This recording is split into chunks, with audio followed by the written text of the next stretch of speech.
Chapter 189. Shi Changshao had already decided that as soon as the Xian Dan was in his hands, he would immediately go far away. Now that his cultivation had reached the great master Shenxian, he had been stuck in a bottleneck for many years. However, he believed that as long as he used the Xian Dan to break through the bottleneck, he would be able to reach new heights. Shi Changshao was confident that he would be able to fight against the great master Mo Wen Tian at that time. In fact, he might even be able to challenge the great master Li Ju Tian.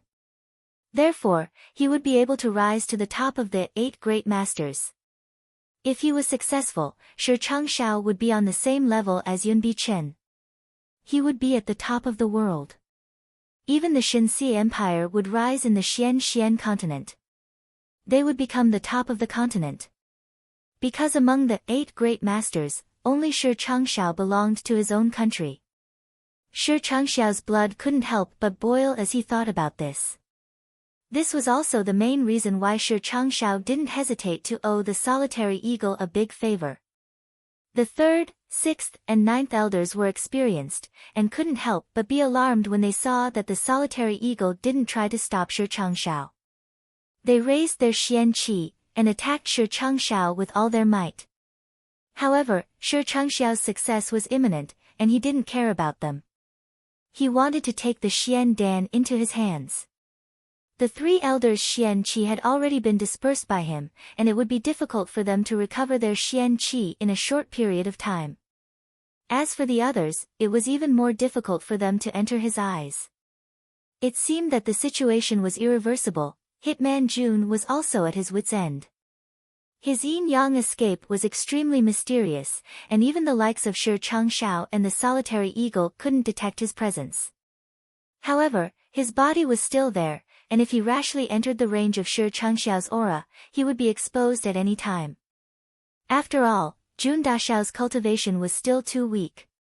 Why haven't those 2 made a move yet? Jun Moxie was a little angry in his heart. He wanted to pull their ears and scold them.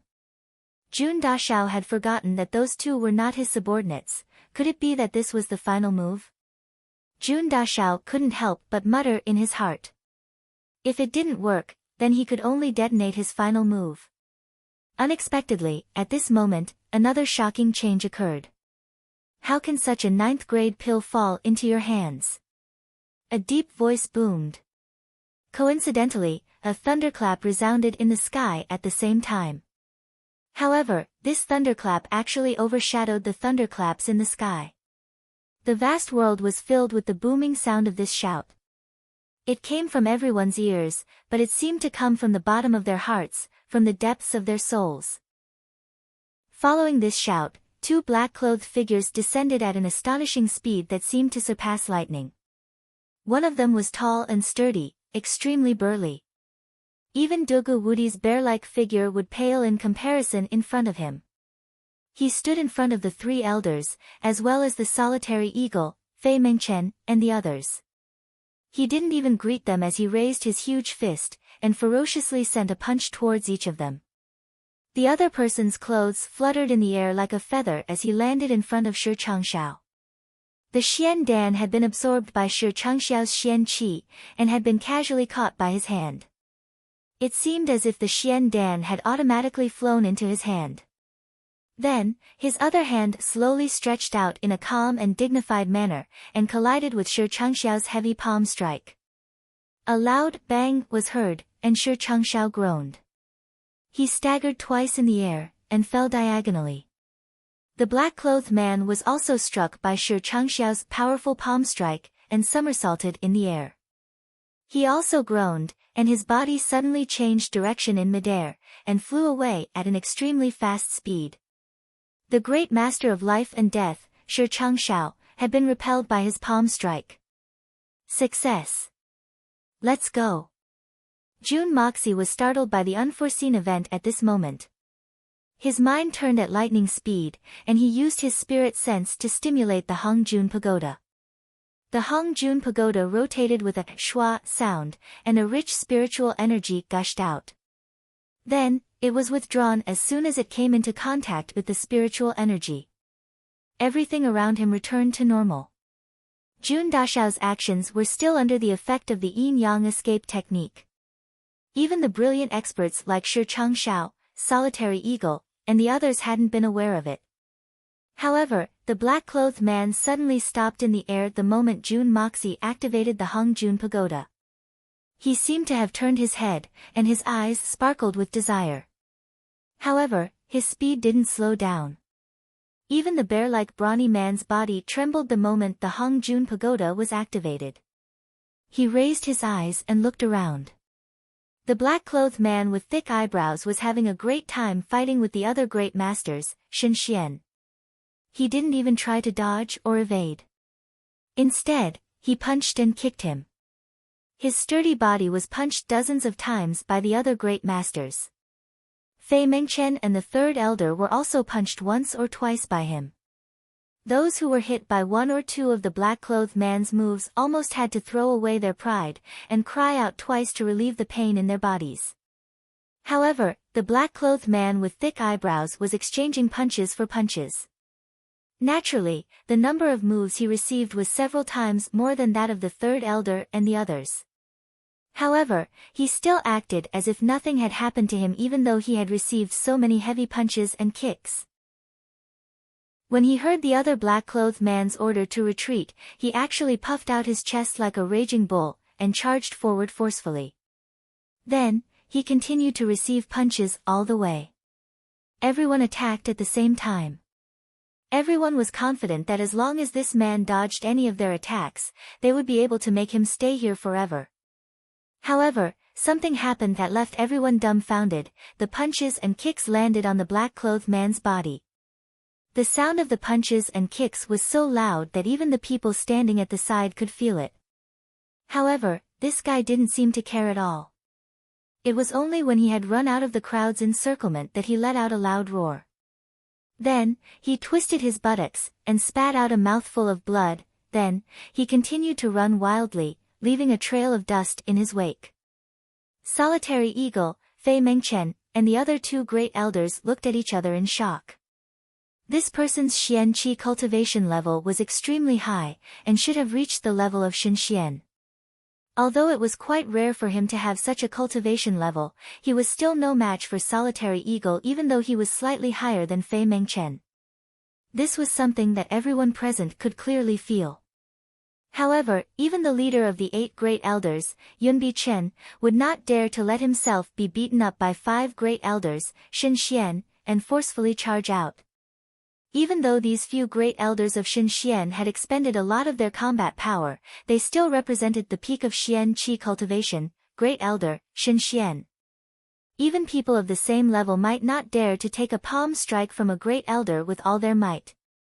Not to mention the fact that there were so many of them ganging up on him, and each of them was fighting with all their might.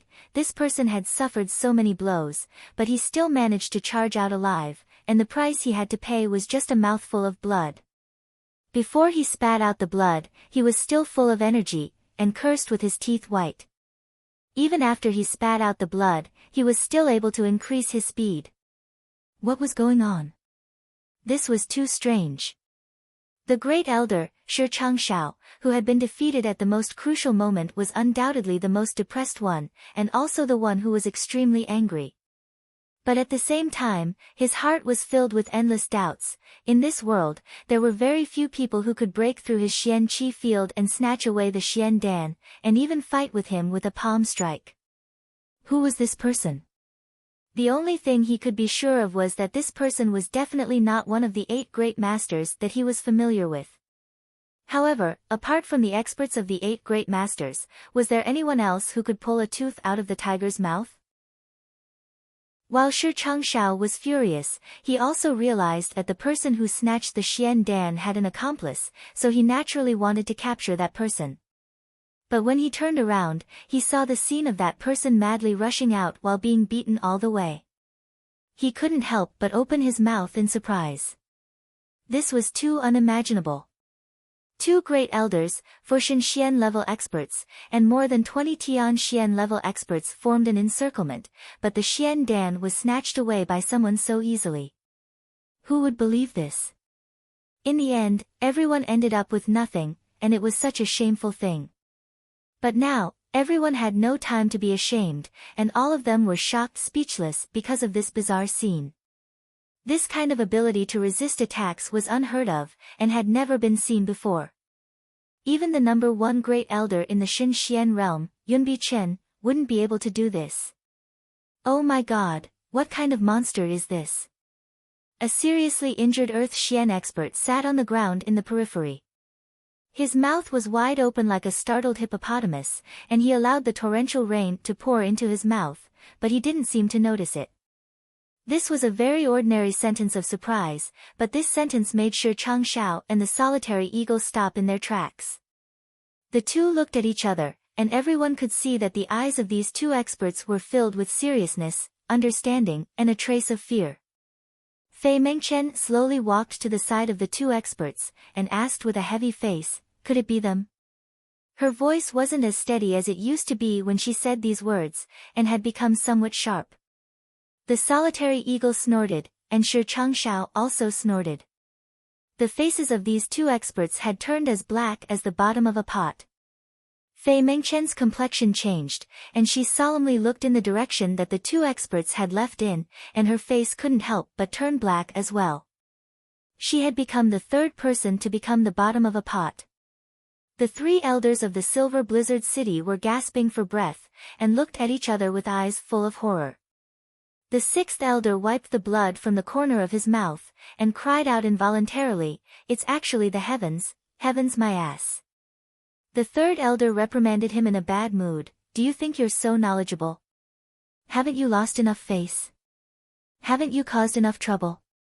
He then sighed and said, "Since they've made their move, then it's not an injustice to fall into this trap. We should also tidy up a bit, and accompany the little princess on her travels. Let's treat this as a distraction. Don't tell me that they're going to make a comeback again." Shi Changshao frowned, and muttered to himself in bewilderment. He stretched out his hands, and looked at his palms. There were 4 deep red marks on them. His hands would have been crippled if it weren't for the protection of his Xian Qi. This didn't seem like a palm strike from a human, but more like a ferocious hoof of a wild beast. Shi Changshao flexed his fingers, and said with a sigh of relief, "The one who attacked me should be the legendary third brother, right?" There was a trace of fear in his voice. Chapter 190. What? You're not convinced? Then you can catch up with them, and take back the Xian Dan. Only you have the guts to do so. Solitary Eagle smiled, taking pleasure in other people's misfortune. "Oh, that's right. Maybe the great master Shi will come across the eldest brother. Then, he'll be able to leave his name in the annals of history." Shi Changshao tensed up as soon as he heard the word, eldest brother. He flew into a rage, and fiercely roared, "Shut your eagle mouth. You'll die if you don't say a few words." It must be known that Shi Changshao was a great master of the mysterious arts. He was also one of the 8 great masters. So, no one could have imagined that he would suddenly burst into foul language. Moreover, he was cursing another great master. This curse caused everyone to raise their eyebrows. Could it be that the flames of war that had just subsided be reignited? Contrary to everyone's expectations, the flames of war didn't reignite. Shi Changzhao's words would have provoked a strong reaction from the solitary falcon in the past, and the two of them would have immediately engaged in a fierce battle, but this time, the solitary falcon didn't get angry at all, and instead started to laugh heartily. In fact, it seemed as if he was laughing to his heart's content. The remaining people stood there thoughtfully. It was hard to tell what they were thinking. But, there wasn't much disappointment on their faces. In fact, they were even taking pleasure in other people's misfortune. Even the 8 great masters have fallen. So, what about me? We won't lose face. The other great master's disciple, Lei Jianhong, and his fellow disciples were gathered under a big tree. On one hand, they were sheltering from the rain. On the other hand, they were planning to temporarily avoid the sharp edge. Among the 10 people, 6 were already injured. Their bloodstains were everywhere. The 6th disciple was seriously injured. In fact, he was still in a coma. The Xian core is gone, how do you calculate it? Brother Li will certainly be very disappointed. Lei Jianhong sighed and said, who would have thought that such a strong force like ours would be useless in this fight, there's nothing we can do about it. Who would have thought that there would actually be two great supreme beings here at the same time? Other than Master personally taking action, I believe there's absolutely no way to change this result. Eldest senior brother, you don't have to worry about it. The young woman behind him slowly said, besides, even the two great masters and the Silver Blizzard City have been fooled. So, what about us? She had clearly lowered her voice as she said this. But sixth junior brother looks like this now. Junior brother Li still wants him to check on Jun Moxie's movements. What should we do? Lei Jianhong frowned as he looked at the unconscious junior brother in front of him. There was a look of heartache on his face, and his mind was in a mess. We can only ask junior brother Li to find another capable person. The Grand Preceptor's residence is filled with crouching tigers and hidden dragons. It shouldn't be a difficult matter to find someone else, the woman said. If there really isn't a suitable person, then I'll be in charge. That's the only way. Lei Jianhong sighed and frowned. In fact, I'm most interested in finding out who the two people who obtained the Xian Dan are. How can they be so valiant? I believe that the number of people with such cultivation can be counted on one's fingers. How come I don't have any impression of them? What's even more strange is that Solitary Eagle and Shi Changshao didn't fall into a disadvantageous position. So, why didn't they pursue them? Solitary Eagle didn't pursue them. After all, his original intention wasn't to obtain the Xian Dan. But, Shi Changshao didn't pursue them. This is very puzzling. If he didn't really want to obtain the Xian Dan, then why did he fight to the death? Senior brother is right. I believe that the strength of those two people is inferior to that of Solitary Eagle and Shi Changshao. But, they're certainly on the same level as Shen Xian. We may not know such experts, but we certainly haven't heard of them. Their origins are truly unimaginable. The woman's willowy eyebrows wrinkled as she doubtfully said, but, why does it seem that Shi Changshao is afraid of these two people?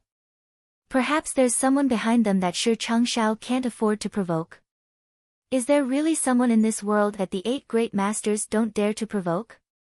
Lei Jianhong frowned. Naturally, none of his fellow disciples present could answer this question. However, his words had already attracted the attention of Jun Moxie. He had been hiding nearby when he had heard that they were Li Yuren's fellow disciples. Jun Dashao's hands had already been itching to get rid of them. And, he had also heard that Li Yuran had ordered them to keep an eye on him. Jun Dashao couldn't help but feel his murderous intent overflowing. The rain had finally subsided a little. Imperial Tutor Shi, Solitary Eagle, we have offended the Silver Blizzard City today. If we are fated to meet again, we 3 brothers will prepare some fragrant tea as an apology. The third elder took a step forward and said in a clear voice, we 3 brothers will take our leave if the 2 great masters don't have anything else to say. The shadows of people swayed in the distance as he spoke. Several groups of people had already left one after another. It could be seen that these people belonged to the major families of the city. In fact, some of them were even part of the army. These people were the latecomers, and had been lying in wait. It was obvious that Xian Dan was hopeless. They had been drenched in the rain for half a night in vain. So, they returned home one after another. Shi Changshao crossed his hands behind his back. He didn't even look at those people who had left. He indifferently said, every man for himself, and the heavens will destroy him. You 3 elders don't need to take it to heart. The Silver Blizzard City's snow tea is of the highest quality. Maybe we'll have a cup of it someday. The 3 of them chuckled and flew up to join the other 4. Then, they slowly walked away. A long and loud whistle was heard. It was the Solitary Eagle. He flew away like a divine eagle. He didn't even greet them. In fact, he was only a small black dot in the distance. His voice could be heard from afar. "The Silver Blizzard City's people are trying to fool me with a cup of tea. I'm not happy. Tell Han Feng Shui that I'll come and find him. Lei Wu Bei's disciples, I'll be waiting for him to come and cause trouble for me." His voice was still echoing in the air, but he had already disappeared without a trace. "Solitary Eagle, pay attention to any news from that side," Shi Changshao hurriedly said. He didn't know if the solitary eagle had heard him, but no sound came back. Fei Mengchen chuckled and waved her hand. Then, she leisurely walked away. He had traveled thousands of miles from the Yutang Empire to Tianxiang City. One of the main reasons he had come here was to find the Xian Dan. But, the Xian Dan had disappeared. And, it seemed as if he didn't care about it at all. He had left in a carefree manner. He had lived up to his reputation as a wise man. Shi Changshao looked up to the sky and sighed. He thought, "I'll have to find Yun Bichen and Li Ju Tian to discuss countermeasures if they're the ones who have left." The more he thought about it, the more worried he became. And, the more he thought about it, the Xian Dan had almost been within his reach. But, it had been gone. And, he couldn't help but feel disappointed and frustrated. "Sovereign." A Tian Xian expert stood respectfully in front of Shi Changshao. "You go back to the Heavenly Bestowment City. There's no need for you here. This old man has something to do." "I'll return in a moment," Shi Changshao pondered for a long time. Then, he said, "Yes." The 6 respectfully accepted the order. Then, 4 of them helped the 2 injured men up. They fiercely glared at Lei Wu Bei's disciples. Then, they saluted to bid farewell to Shi Changshao, and disappeared into the heavy curtain of rain. Shi Changshao clasped his hands behind his back. He slowly paced a few steps in the field. His thin figure seemed lonely in the heavy rain. He looked desolate and helpless. He suddenly sighed, and waved his hand. A white light shot out from his hand, and fell into Lei Jianhong's hand. Shi Changxiao's body flashed a few times. The first time he flashed, he was already 30 meters away. The next time he flashed, his silhouette had become blurred, and then disappeared. Lei Jianhong focused his eyes, and saw a small jade bottle in his hand. A few words were written on its surface: "Resurrection Liquid." He couldn't help but feel overjoyed. He was about to open his mouth to express his gratitude when Shi Changshao disappeared without a trace. This resurrection liquid was Shi Changxiao's secret medicine. It might not be able to bring the dead back to life, but it was a miraculous medicine. The 6th brother's dantian would have been damaged, and he would have been crippled. But, he would have been able to preserve his life with this medicine. Lei Jianhong hastily called out to his fellow disciples. They carefully lifted the unconscious 6th brother's body, and were about to open the jade bottle. Suddenly, a great sense of foreboding arose in their hearts. Lei Jianhong was Lei Wu Bei's first disciple. His body flashed, and he narrowly avoided the fatal blow. Several pitiful screams echoed. The 4 people who had gathered together started to bleed from their noses and mouths. They fell forward without uttering a single sound. Each of them had a dainty throwing knife inserted deep into their backs. Only the handle of the knife was left exposed. It seemed that the knives had pierced their hearts. One knife to take their lives, one knife to end their lives.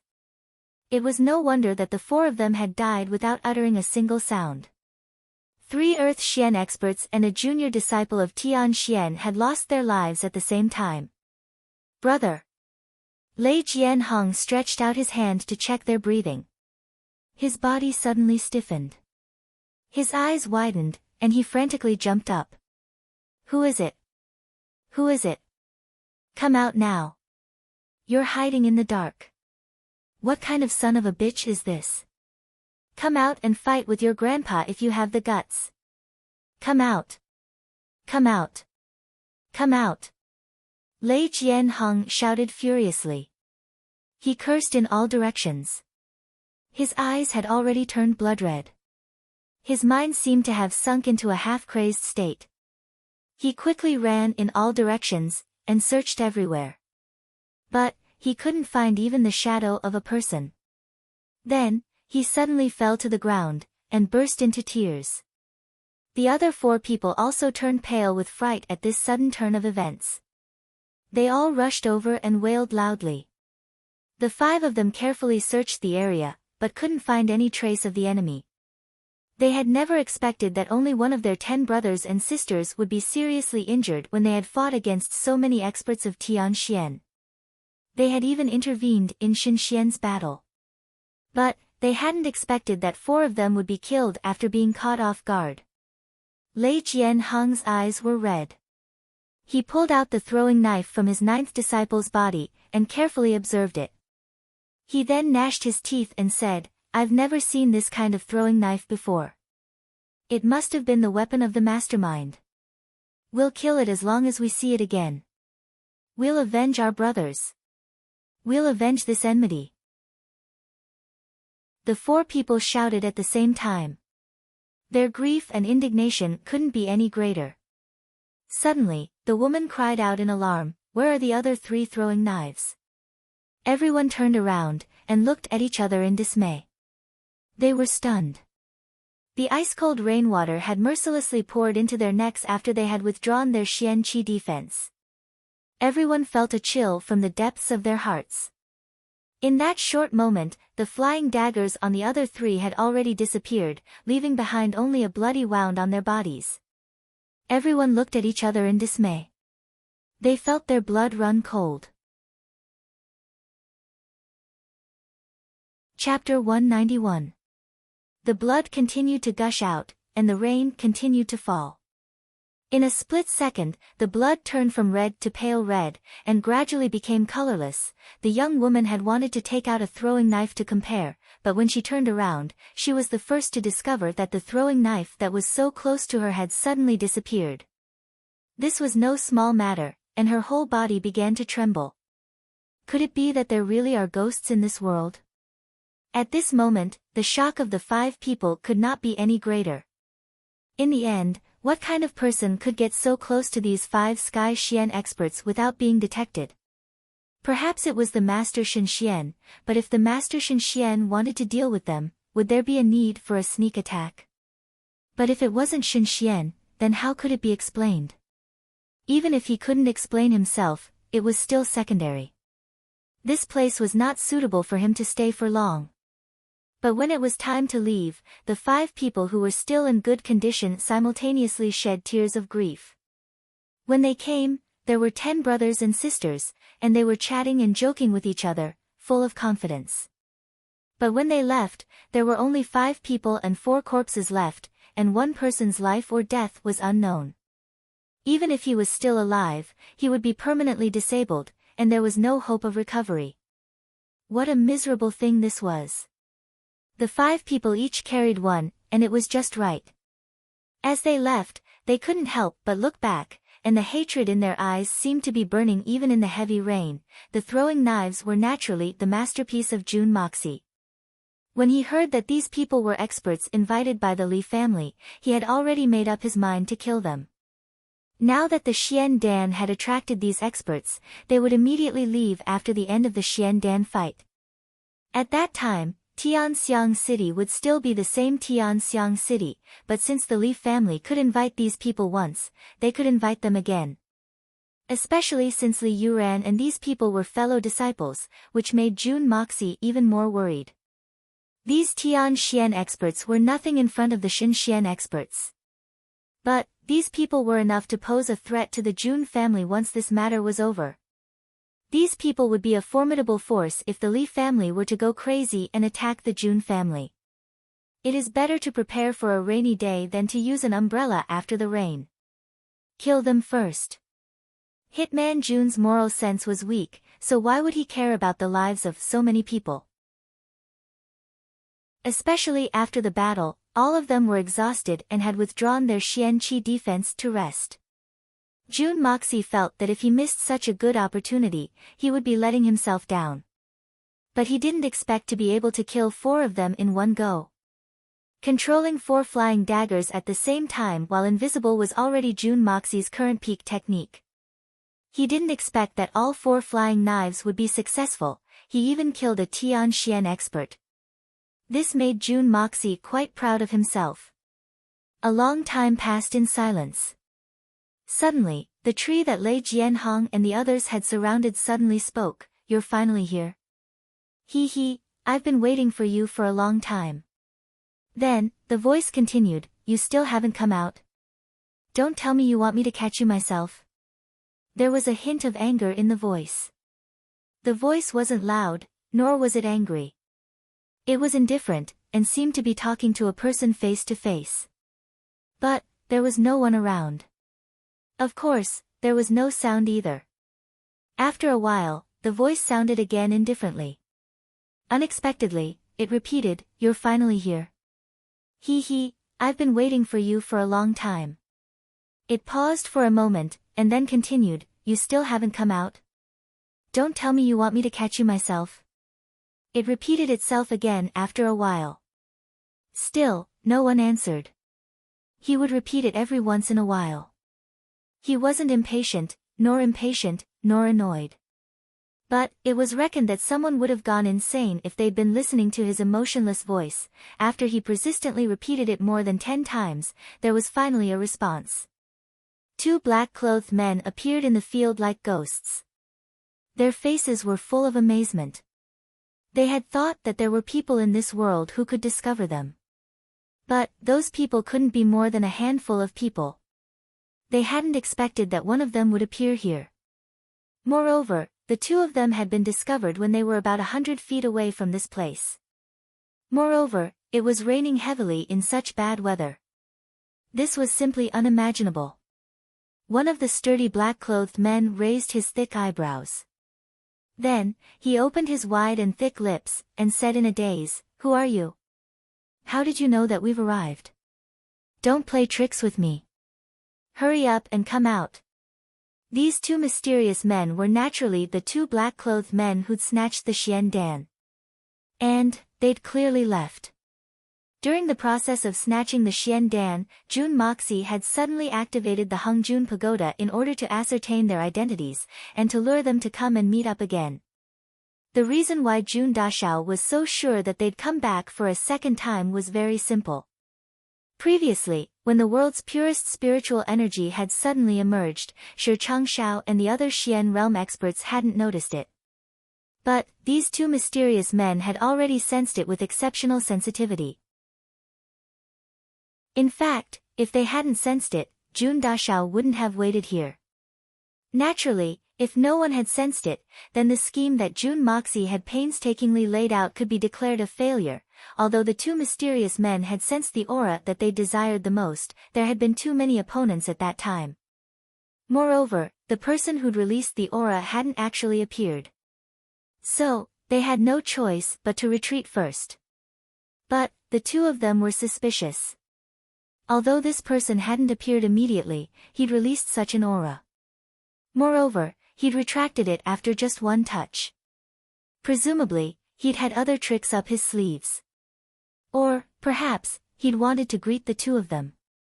Due to their desire for the pure spiritual energy, even though they knew that there was a certain amount of risk involved, they still had to try it. Therefore, the 2 of them had waited until everyone had dispersed before sneaking back. And, they'd come back again. After all, to them, the spiritual energy that had been emitted by that hidden expert was the most tempting thing in the world. They believed that there wouldn't be any miraculous elixirs or heavenly treasures that could attract them more than this. Therefore, once they discovered it, they wouldn't let it go. This was exactly what Jun Dashao had expected. And, this was also Jun Moxie's main objective. Compared to luring them to come here, luring a large number of experts into a great battle, crippling the strength of the Li family in the Silver Blizzard City's experts, successfully killing Lei Jianhong, and even finding a way to use the level 9 Xian Dan, all of these had become insignificant. Because, their arrival could perhaps resolve the Jun family's biggest disaster if they were lucky. In fact, they could at least delay the arrival of that disaster. The reason for this was Jun Dashao's operation of his trump card. Now that these people had arrived, it was time for June Moxie to turn the clouds with one hand and rain with the other. I don't know if my wish will come true. A burst of laughter resounded in front of the two mysterious men. It was deep and powerful, but it was filled with a strange feeling. There wasn't even a shadow of a person in front of them apart from a big tree. But this voice was clearly in front of them. These two men's origins were admittedly very strange. But they had never seen such a supernatural event before. They took a step back, and placed their palms across their chests as if they were facing a formidable enemy. Who the hell are you? Come out. Without any warning, in front of the two mysterious black-clothed men, another black-clothed masked man suddenly appeared. It seemed as if this man had drilled out of the ground, but it also seemed as if he had materialized out of thin air. These two men weren't any weaker than the 8 great masters. But they hadn't been able to detect how this black-clothed man had appeared. Even the leader of the 8 great masters, Yunbi Chen, wouldn't be able to pull off such a feat. This was extremely strange. However, these two men didn't know that even the leader of the 8 great masters, Yunbi Chen, wouldn't be able to detect this sudden appearance of the yin-yang escape technique. However, the two mysterious men were more concerned about another matter than this man's appearance. That was because they had sensed that familiar, cordial, and unusually thirsty aura from this black-clothed man's body the moment he had appeared. The two men were now completely sure that this wasn't an illusion. Who are you? What's your purpose in bringing us here? The thin and tall man asked in a vigilant manner. I naturally have my reasons for bringing you here. The black-clothed man's eyes flashed as he said, I'm Feng Ju Qing. May I ask your names? You don't know our origins? The thin and tall man asked in a puzzled manner. This man in front of him wasn't ordinary. So, he wouldn't use a fake name to deceive them. But he had never heard of the name Feng Ju Qing. Could it be that we've been living in seclusion for so long that we've become ignorant? I've roughly guessed your origins. But I don't know your names. After all, it's not difficult to determine your origins, right? This black-clothed man was obviously June Moxie. He would have never shown himself if he hadn't ascertained the origins of these two men. Oh, that's right. I'm Long Crane, and this is my 4th brother, Bear Mountain. The thin and tall man nodded, so, it's Brother Feng. I've heard so much about your great name. It's a great honor to meet you in person. It's a great honor to meet you today. What? You've heard of the name Feng Ju Qing? June Moxie tilted his head. This is the first time I've heard of this name. And, you've heard so much about him. Did I accidentally borrow the name of a famous person? Of course we haven't heard of him. The burly big bear said honestly, isn't this the polite greeting you guys are used to saying when you meet each other? Pretending to be close.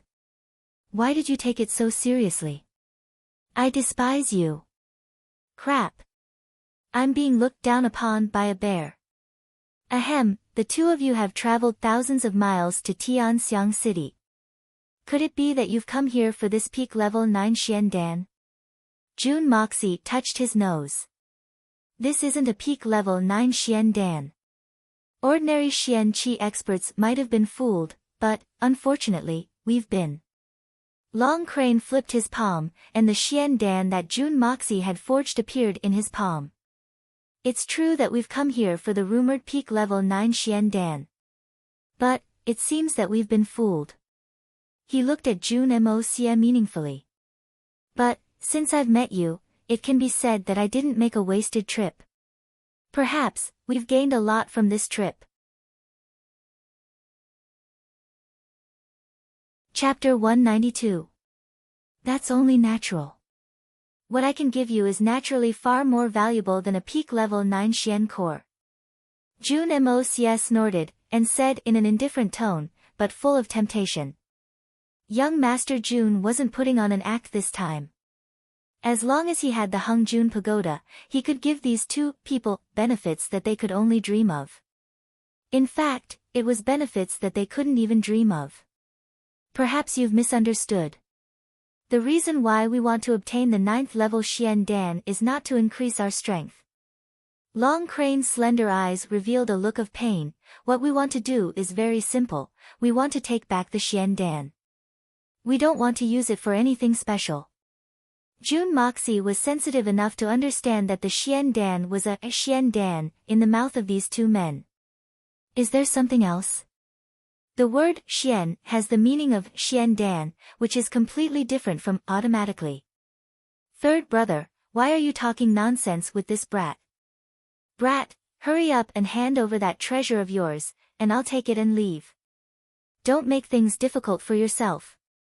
Bear Mountain glared at June Moxie with his huge eyes as he spoke in a robbing tone, otherwise, I'll slap you to death.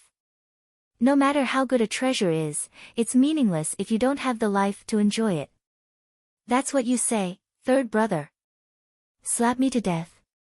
Are you sure you have that kind of strength?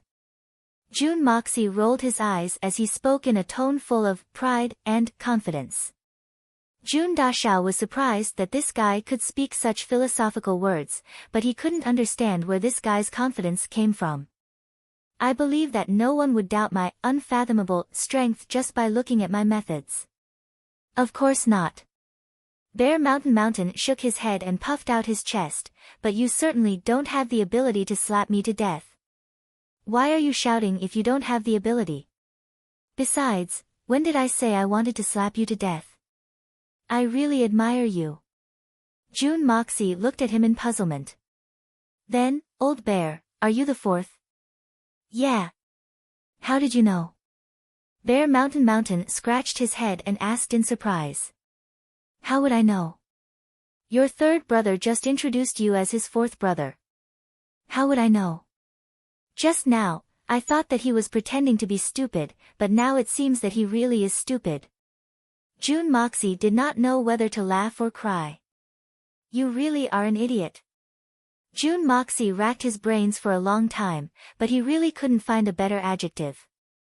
How do you know my nickname? Did second bro tell you? You've seen second brother? Bear Mountain's eyes widened, and he suddenly jumped up. You must have seen it before, otherwise, how would you know? I'm warning you. Stop calling me by my nickname. If you call me again, I'll get angry with you. I think I should just call you Lao Xiong, June Moxie said readily. That's right. Bear Mountain shook his head proudly.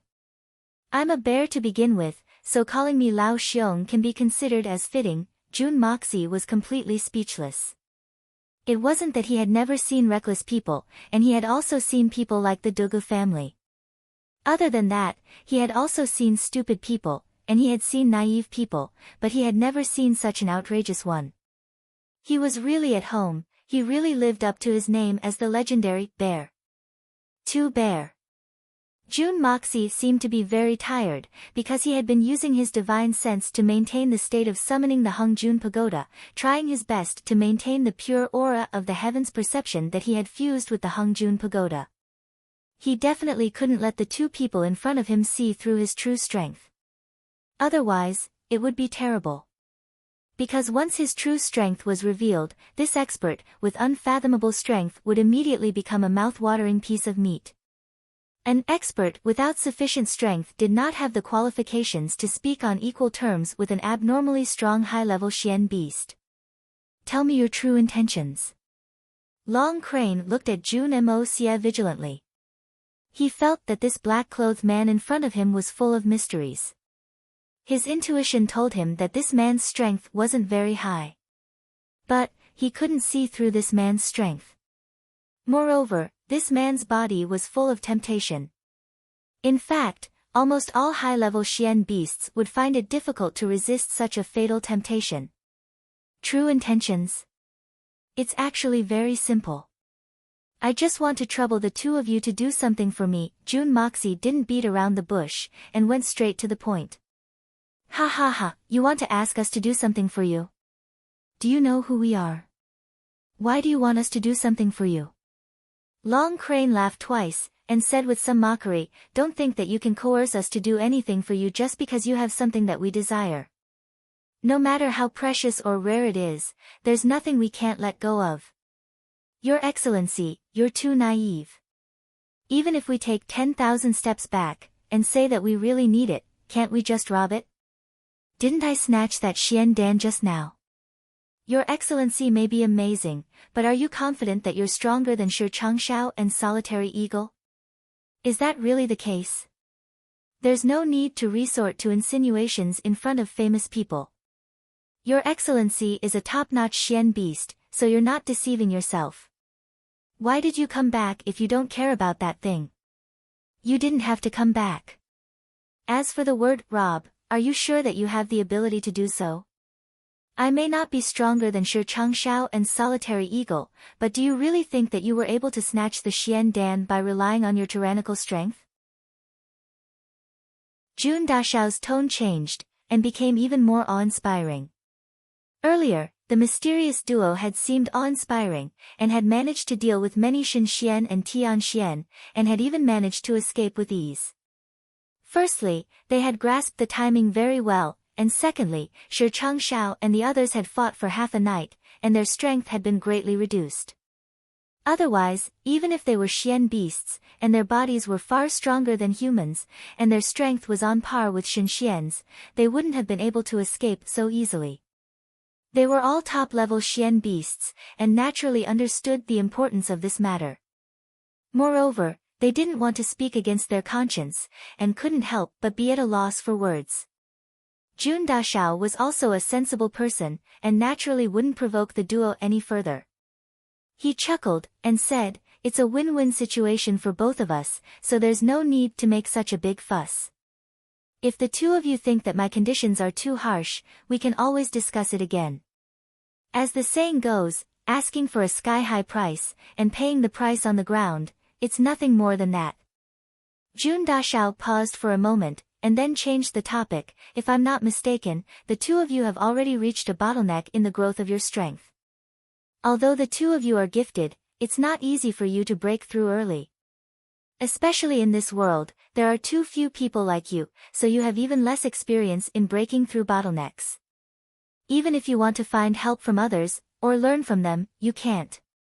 Just now, you also felt that the thing that I have is what you lack the most. Isn't that enough? Strength is the most important thing in this world. Without strength, the two of you will end up the same as that level 9 pinnacle Xian Dan that you're fighting for." Jun Moxie smiled cruelly, "Although it's not possible for now, but according to the advancement of the Xian beasts in the Xian continent, as long as a Xian beast reaches the peak of its innate talent, and doesn't advance for a long time, its strength and energy will also degenerate as it ages. At that time, I believe that even an ordinary supreme martial artist, Shen Xian, would be able to put you to death. Don't tell me that the two of you want to stay in the dark Tianfa forest, and never come out for the rest of your lives." The two of them started breathing heavily at the same time. Although Jun Dashao's words were sharp, they had pointed out the side of their hearts that they were most unwilling to mention. Think about it, how beautiful the outside world is. Whether it's food, drink, accommodation, power, wealth, or beautiful women, the boundless world, the colorful world, hee, as long as you have enough strength, who in this world can do anything to you? Everything is at your fingertips. Jun Moxie continued to use flowery words to tempt them. "Do you think that I'll be able to instruct you as long as you advance to the next level? What you'll be exchanging for is nothing more than this matter. Perhaps, you'll only need a few days to exchange for a lifetime of freedom and incomparable strength. Isn't that enough? Although your words are quite reasonable, we have a habit of never doing things for the weak.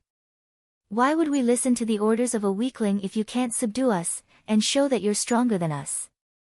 Long Crane's eyes flickered as he thought for a long time. These two people were the Xian beast kings who had come out of the Tianfa forest. The top-notch Xian beasts had their own dignity. Even if they yearned for something, they would never bow their heads to the weak. Ever since Jun Moxie had found out that his aura could attract high-level Xian beasts, and that the little iron-winged panther had unexpectedly advanced to the next level, Jun Dashao had been confident that he was a rare commodity. Therefore, he had been planning to capture the legendary Xian Beast King. If he could attract the Xian Beast King, then Jun Moxie wouldn't have to fear anyone in this world anymore. However, there was a precondition: the Xian Beast King had to be willing to listen to his orders. Only then would he be able to be like the great master Yunbi Chen, who had led a level 9 Xian beast to roam the world unhindered. However, young Master Jun's target wasn't a young iron-winged panther, but a level 9 Xian beast. Therefore, his plan had to be meticulous. Not to mention the fact that he wouldn't be able to get a level 9 Xian beast to accompany him if he made a mistake. In fact, his life could be in danger at any time. Therefore, Jun Dashao had made a meticulous plan. First, he had used the level 9 Xian Dan as a gimmick to spread the news around the world. He was confident that the Xian Beast King would get wind of it. Since the other experts were so interested, there was no reason for the Xian beasts to sit back and watch. Jun Mo's goal was admittedly to increase his grandfather's strength. Or, he could use his words to incite a war, and weaken the enemy's strength. But, his ultimate goal was only one: to attract the Xian Beast King.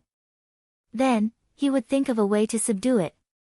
His plan was that even though his strength wasn't enough, he had the Hongjun Pagoda to borrow its power. His lack of strength was the reason why he had such a daring idea.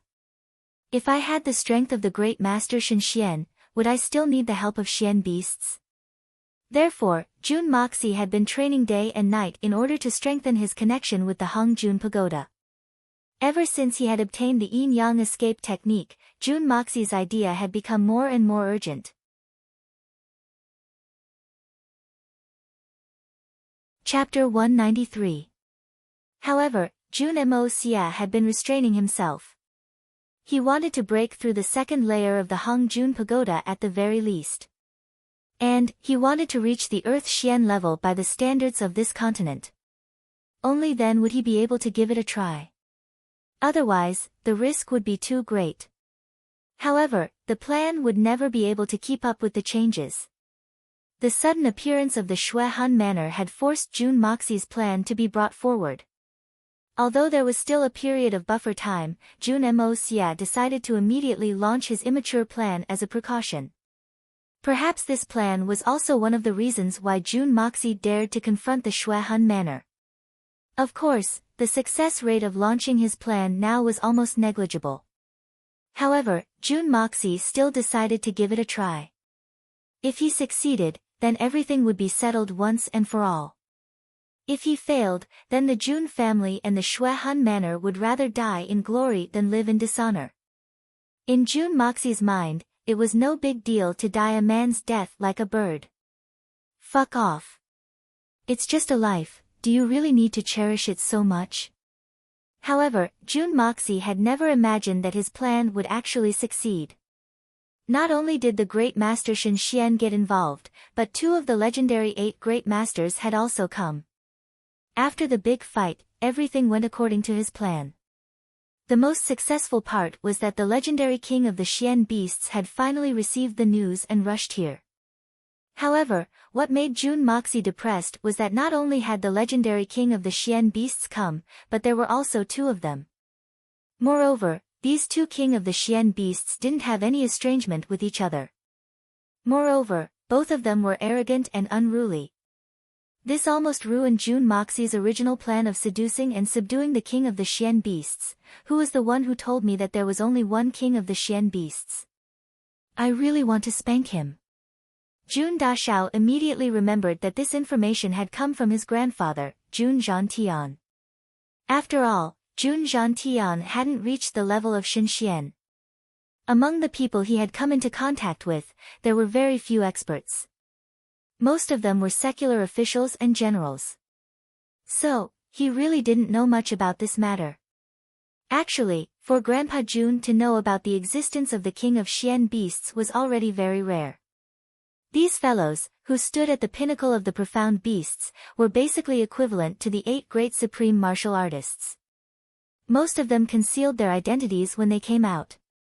Even if they came into contact with other profound practitioners, they would only come into contact with Shen Xian. Even if they came into contact with other profound practitioners, they would be easily killed by them. Naturally, no news would spread.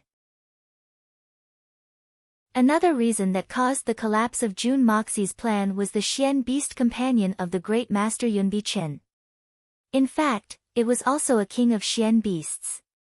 And this matter seemed to be restricted in the special circle of Xian beasts. And this matter was even more secretive. For example, Shi Changshao of the 8 Great Masters had temporarily stopped chasing after Long Crane when he found out about the identity of the Great Master Yun Bichen. All in all, Jun Dashao realized that his original intention was a little too blindly optimistic, and he had set his goal too high. Therefore, he had to settle for the next best thing. Perhaps you don't want to be my companion. But, I'm very tempting. Can you help me do something for me?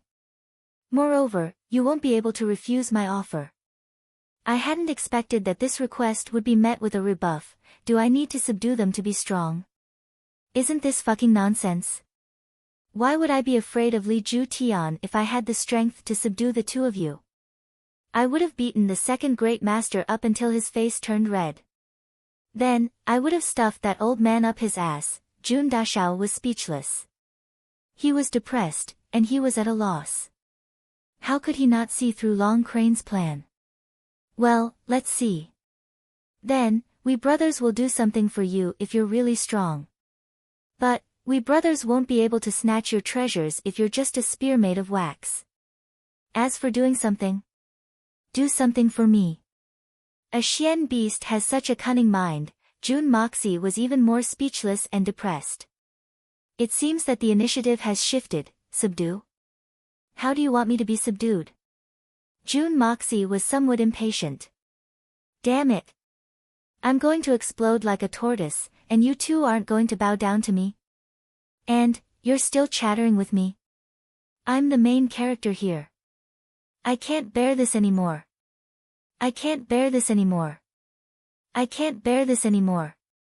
Isn't it simple? Let's fight, and we'll know. Big Bear revealed a rare and treacherous expression. It was hard to believe that such an expression would appear on his incomparably simple and honest face. What nonsense are you talking about? Long Crane hastily reprimanded his fourth brother. Shouting and killing all day long is the behavior of a boorish man. We're experts. He looked at Jun Moxi, and thought, fourth brother doesn't know the immensity of heaven and earth. If this guy is like Yun Bichen, then won't we follow in our second brother's footsteps? But, we can't run away like our second brother. Won't we be tortured to death by our eldest brother? It would be good if we could torture him to death. But, we'll be finished if we can't. We're experts of the present age. We can't imitate the likes of ordinary people. Let's fight 3 rounds to determine the winner. Long Crane stretched out 3 fingers towards Jun Moxi. 2 wins out of 3 rounds. If you win, we brothers promise to help you with one thing. However, we won't be lacking in benefits. Yes, you won't be lacking in benefits if you lose. We won't help you with anything. Big Bear added enthusiastically. So, you're saying that I'll have to give you benefits regardless of whether I win or lose? Jun Moxi stared at him in disbelief. Big Bear, you're such a talent. Why don't you go into business? You'll definitely make a profit. No, you should just go and rob. The bandits will definitely respect you too as their ancestors. In fact, Jun Moxi had already agreed in his heart. Everything would be fine if he won, and they would owe him a favor if he lost. Although, they might not necessarily acknowledge this favor, but he still needed to maximize the benefits first. Big Bear's thick and hairy face also turned red. He looked at Jun Moxi, and felt that his aura had become even stronger. He couldn't help but stick out his thick tongue, and licked his lips as he laughed foolishly. He rubbed his hands together, and gave a thumbs up. Where did you put it? I've been searching for a long time, and I can't find it. You really have some skills. You're using your divine sense. Jun Moxi was startled.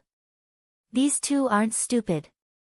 I was wondering how they could be so calm. It turns out that they were secretly using their divine sense to probe me. Fortunately, I didn't give it to them for free. Otherwise, if she was really done in by a beast, it would not be good to say it. Long Crane also felt that his fourth brother's words were somewhat shameless. So, he smiled awkwardly and said, "We can change it if you have any objections. But, it's impossible for us to bow our heads and obey your orders." "Who wants you to bow your heads and obey my orders? You've cultivated bitterly to reach your current realm. I don't have any other good points, but I don't force people to do things against their will." "Well, that's it. I don't care about these small benefits." Jun Moxie waved his hand, "but, you can't propose a separate method of competition since it's a competition, right? For the sake of fairness, I'll set the question for the first round, and you'll set the question for the second round. If there's a need for a third round, then the question will be set by the winner of the second round. What do you think?" "Good. Then, what do you say for the first round?"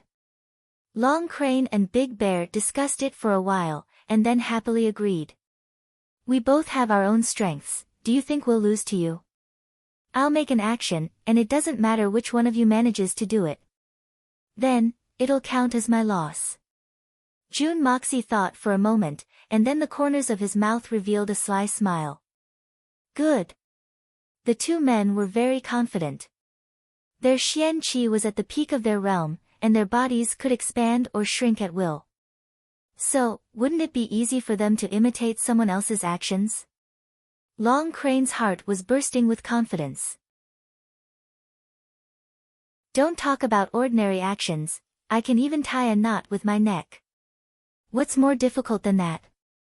Ha ha ha." "Watch carefully," Jun Moxie shouted, and the two men quickly opened their eyes wide. A strange scene appeared. Jun Moxie's black masked body suddenly stood there calmly, and then his 2 feet slowly sank into the ground, followed by his legs, waist. And finally, his head also sank into the ground. The most amazing thing was that the ground was still flat, and there was no hole at all. His whole body had disappeared in front of the two men's eyes, and they could only watch helplessly as he disappeared. After a while, there was a sudden crashing sound at a place about 30 or 40 feet away. The two men hurriedly looked over, and saw a masked man's head grow out of the ground, and then slowly rise up. Chest, abdomen, waist, legs, Jun Moxie had shown off in a godly manner, and there wasn't a single drop of water on his body, nor was there a single speck of mud on his body. How is this possible? Long Crane and Big Bear's eyes almost popped out of their sockets, and their eyes were like searchlights as they looked at Jun Moxie's body, and they swallowed their saliva at the same time. Then, they suddenly thought of something, and went to the place where Jun Moxie had disappeared, and punched the ground with a bang. The mud splashed everywhere, and a big hole appeared in the middle of the ground. The two men moved their heads closer, and carefully examined it. They even grabbed a handful of soil, and carefully examined it to see if it was different from other places. The two men busied themselves for a long time, and finally determined one thing: the opposite party shouldn't be playing any tricks. But, what kind of method is this? Isn't it too strange? Is he even human? The two men unconsciously lost their wits, and still couldn't believe that such a thing had happened in front of their very eyes. "Now, it's your turn." Jun Moxie was very gentle, and spoke in a very modest manner. "It's just a small trick, and it's difficult to enter the Hall of Elegance. I'll lose this match if you two can do it once." This was obviously a pretentious act. The yin-yang escape technique was unique in this world, and it was even unique in his previous world. The people of the Xian continent hadn't even heard of this technique, so how could he do it?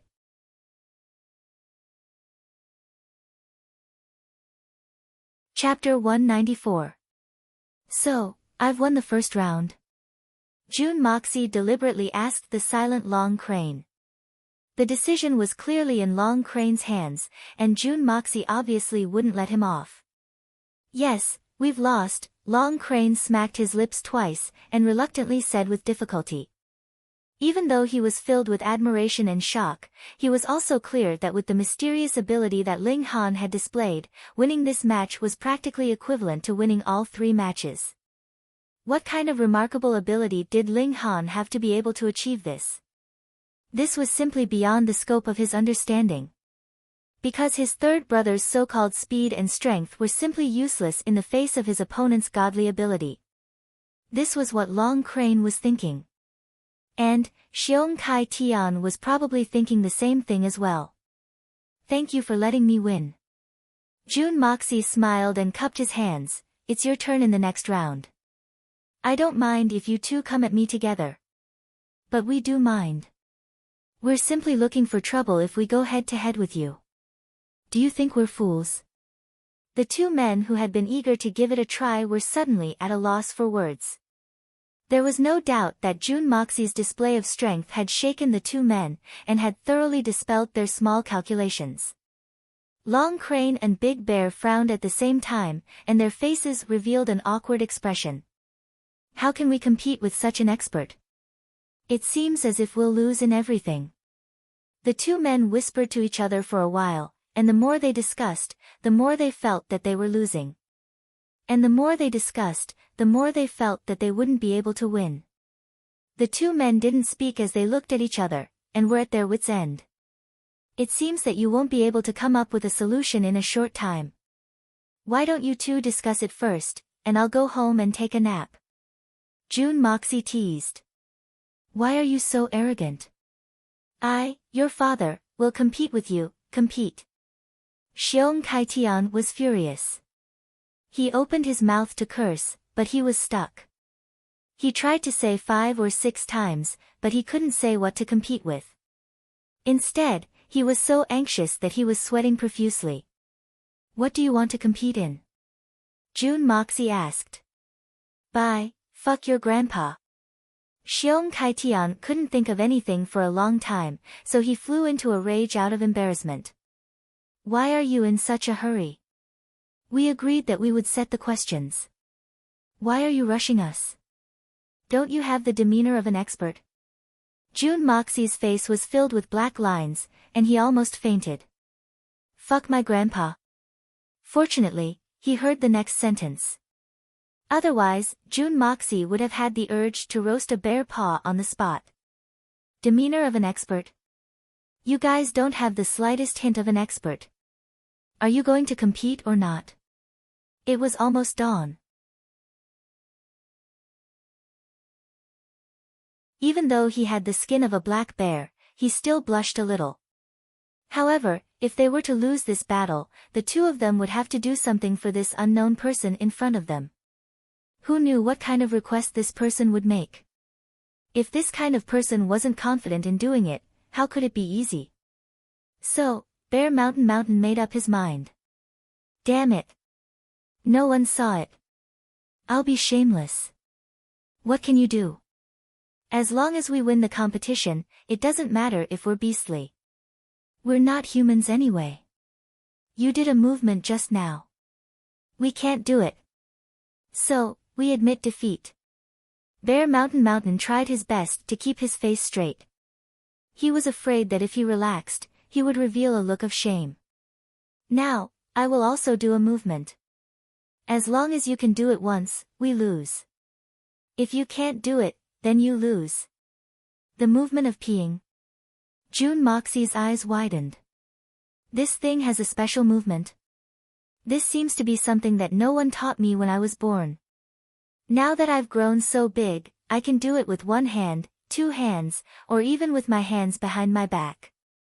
Whether it's standing or lying down, shaking my butt or jumping up high, or even running while doing it, it's not a difficult thing. As for drawing circles and other things, it's not a problem at all. If I really can't do it, I can squat. That's fine too. Other than that, I don't need to use my asterisk to do it. Then I really can't do it. Nonsense.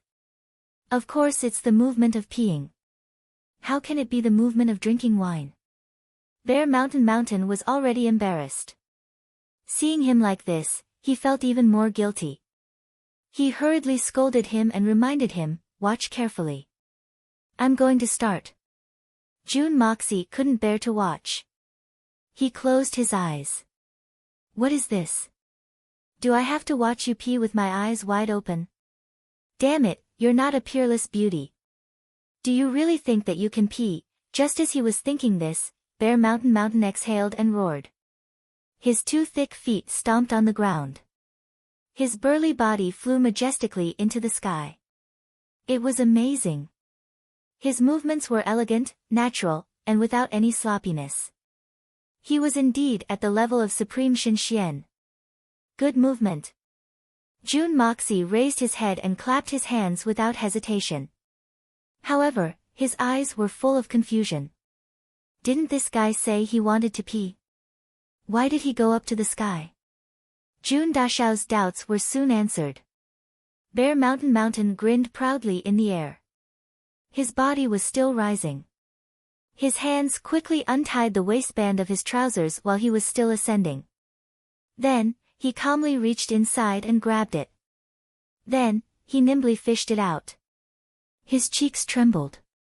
He supported himself with one hand in midair. Then, he puffed out his chest and sucked in his abdomen. Then, he exerted his strength, and a glistening yellow water arrow spurted out like a flood of the Yellow River.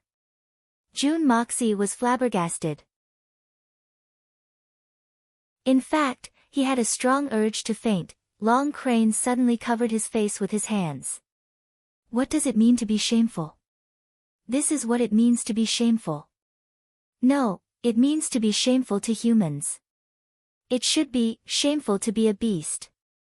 Bear Mountain's tall and sturdy body was still standing upright in the air. His eyes were deeply looking into the distance. His chest was bulging, and his hands were placed under his crotch in a bird-catching manner. His body was slowly rotating, and the sparkling water arrow was spurting out in all directions. The thickness was uniform, and the distance was the same. At first, it was in the form of a water column. Then, it turned into a series of water droplets. By the time it neared the ground, Bear Mountain's sleeves fluttered in the wind. His movements were extremely agile and graceful. He was extremely confident and at ease in the air. Looking from afar, he looked elegant and dignified. In fact, he looked like an immortal, except for the indecent parts. His body was also slowly descending. But, the speed of his descent was so slow that it was almost negligible. Finally, it came to an end. The water arrow that had been spurting out in all directions slowly shrunk, and finally stopped flowing. Then, Big Bear shuddered in the air in a very comfortable manner. His 2 hands quickly moved, and nimbly, stuffed that thing into his crotch. He even had the time to tie a bow knot on his belt. After everything was done, Bear Mountain's body leisurely descended. His bearing was graceful, and his expression was refined. His face was not flushed, and he was not out of breath. He smiled at Jun Moxie, and nodded his head in greeting. "I didn't drink enough water earlier." Bear Mountain seemed to be a little regretful. He felt that he hadn't done it to perfection. Jun Dashao was extremely shocked. He remembered a day in his previous life when he was walking on the street. He coincidentally saw a drunk man running to the command post of the traffic police at the crossroads. Then, he unscrupulously took off his pants and sprayed water at the rolling traffic in all directions. At that time, he already thought that man was a master of his generation. But, compared to Bear Mountain, that man paled in comparison. Just the difficulty alone was at least 1,000 times higher. What an amazing man. Bear Mountain tightened his belt and said proudly, "Kid, I'm done with my demonstration. Now, it's your turn." Jun Moxie didn't know whether to laugh or cry. He looked at this supreme master whose skin was 3 times thicker than the Great Wall of China. Jun Moxie shook his head in admiration. He sighed deeply and said, "I give up."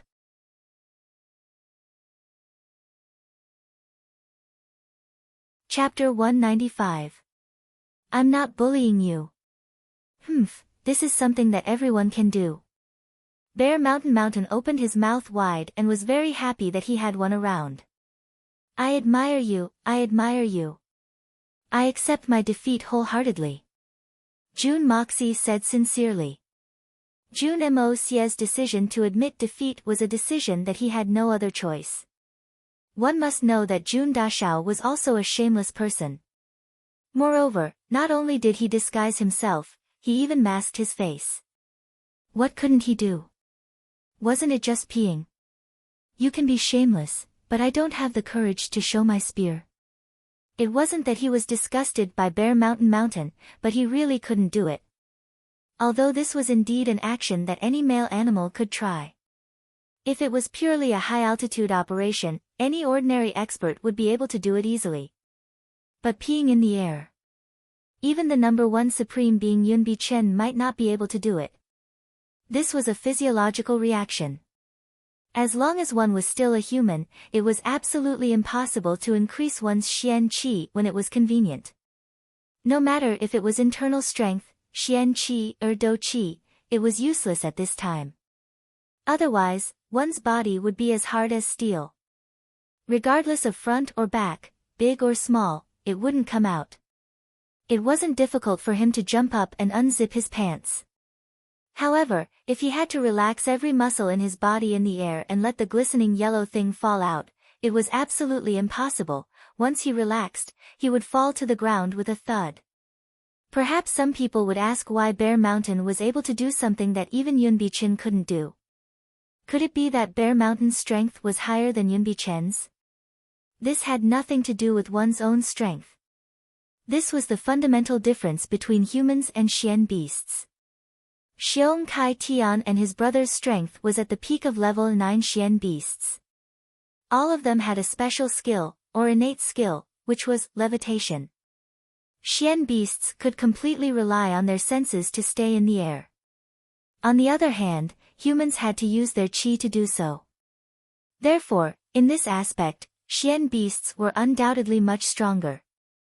Moreover, Lao Xiong was the king of Xian beasts. In fact, Bear Mountain's ability to stay in the air was the weakest amongst his brothers due to his weight. But, he was still capable of doing such a thing. Moreover, he knew that Long Crane would rather lose than do such a thing. Therefore, Bear Mountain had generously volunteered for this task. Of course, there was another important point in sending Lao Xiong out. Lao Xiong was also the one with the thickest skin among the few of them. Sure enough, he was able to win the battle in one fell swoop. Now, both sides had one win, one loss, and one draw. Long Crane's back was turned, and his long and slender neck was hanging down. It seemed as if he didn't have the face to see anyone. This was too shameful. The dignified lord of Tian Fa, and a holy beast of his generation, had used such a despicable method to win. Fortunately, there were only 3 people present. Moreover, the person opposite them had an unfathomable cultivation. So, he should be an expert with profound self-restraint. Perhaps, he wouldn't mind the 4th brother's despicable method. So, he wouldn't make it public. Damn it! Why didn't I say that no one is allowed to leak the results of the match to a 4th person?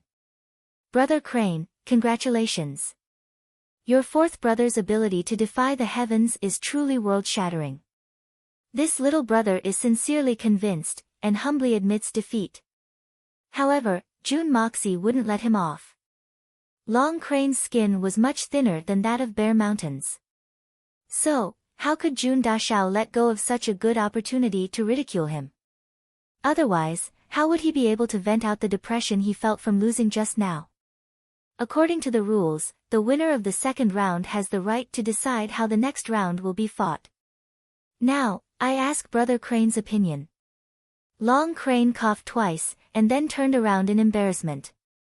He fiercely glared at Bear Mountain. Then, he revealed an extremely unnatural smile. His throat felt as if he had feces in it as he spoke in a muffled voice. Brother Feng, you're very magnanimous and magnanimous. You let me win, you flatter me. This is true talent. I lost fair and square. Who told me to reincarnate into the wrong body? June Moxie said magnanimously. He had placed extra emphasis on the words genuine and magnanimous. However, he had forgotten that he himself wasn't any better than Bear Mountain. Bear Mountain had used his own innate skill. However, June Moxie had cheated even though it was his own skill.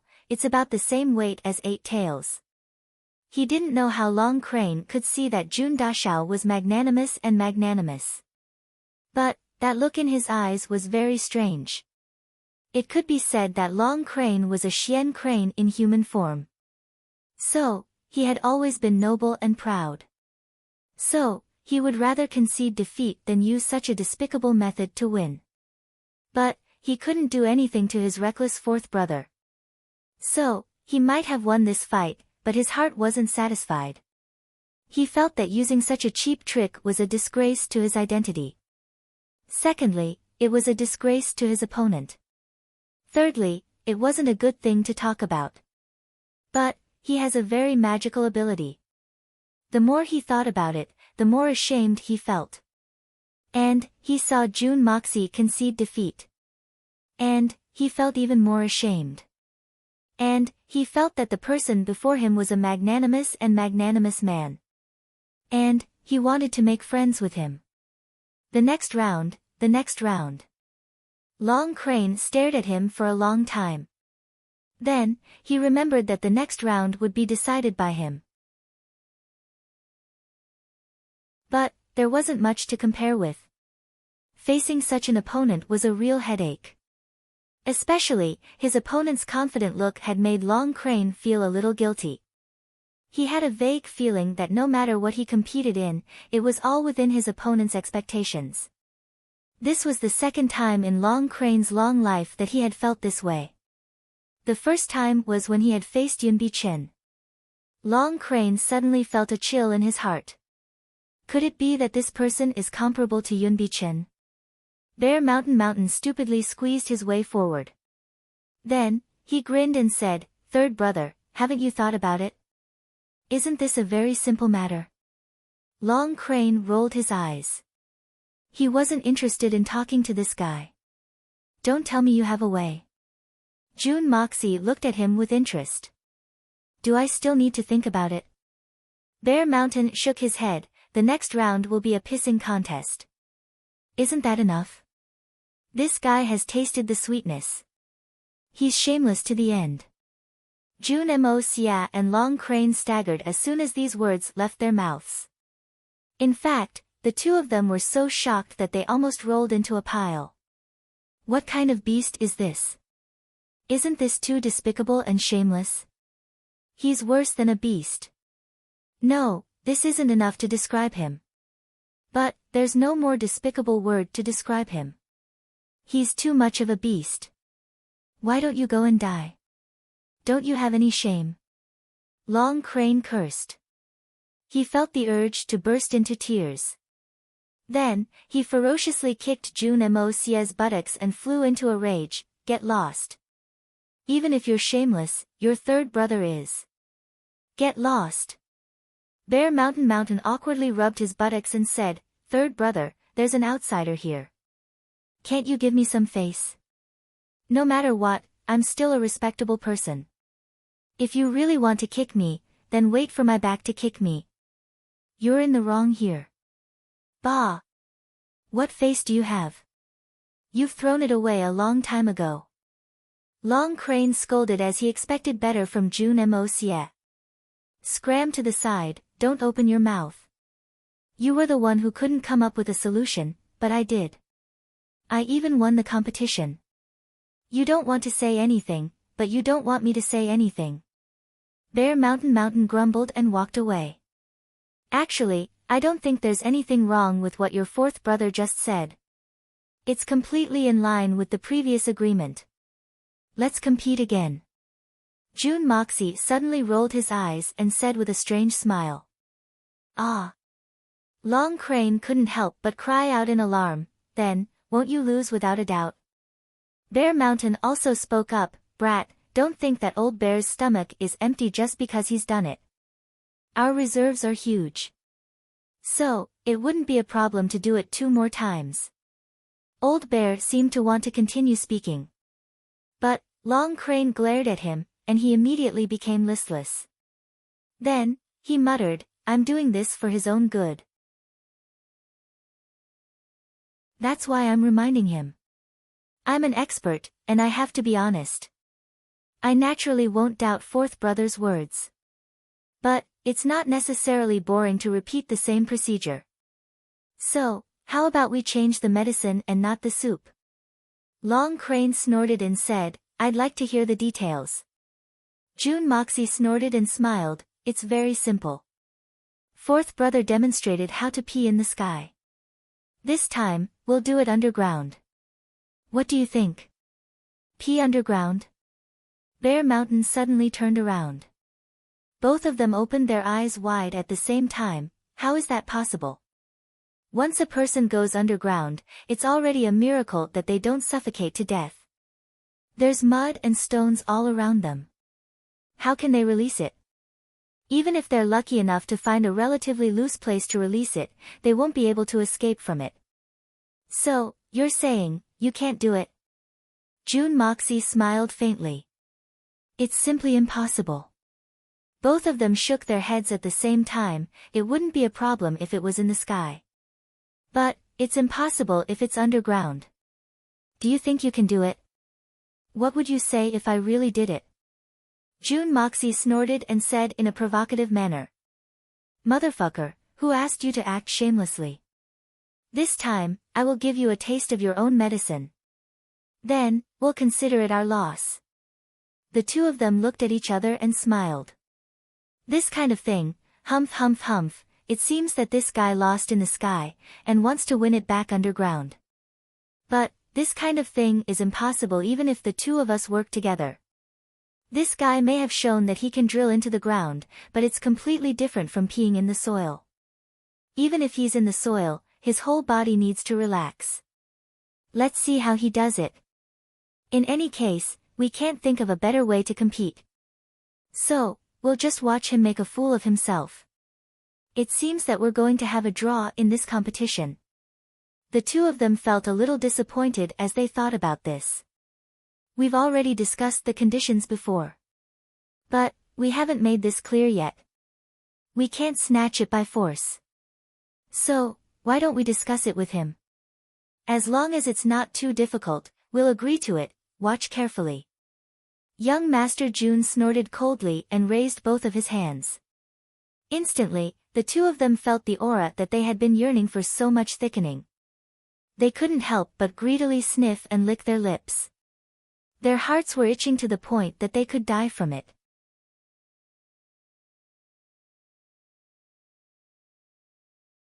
Chapter 196. Today's third update has arrived. Monthly votes. Smash it. They looked at June Moxie again, and found that his feet had already sunk into the soil. But, there was a relaxed smile in his eyes. June Moxie's body had already sunk into the soil, and only his chest was exposed. The soil around him had become soft after the rain, and hadn't spilled out a single bit. Everything had happened so naturally, and silently. June Moxie snorted, and suddenly, a sparkling arrow of water sprayed out from the ground 3 feet in front of him. It splashed out with a high-spirited momentum, and carried a unique masculine smell as it splashed onto the two men's bodies. The two men's complexions changed, and they hastily covered their noses with their hands. Their eyes were full of disbelief. He really did it. That water arrow was obviously created by the torrent of water, and it didn't seem like he was cheating. June Moxie pulled himself out and asked, "How was it?" The two men looked at each other, and then hung their heads dejectedly. "You're good, we admit defeat." June Moxie breathed a big sigh of relief.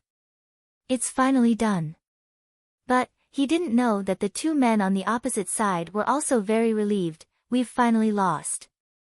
It was admittedly difficult to win, but the losers were also very eager to lose. This kind of bet was really rare. What do you want us to do? Long Crane frowned and said, "We're willing to accept defeat, but I want to remind you that we can only do one thing for you." And, it's only one thing. Moreover, you can't default on what you've promised us. You can't default on any reason. That's natural, as long as you accomplish my task, I'll naturally give you the reward you deserve.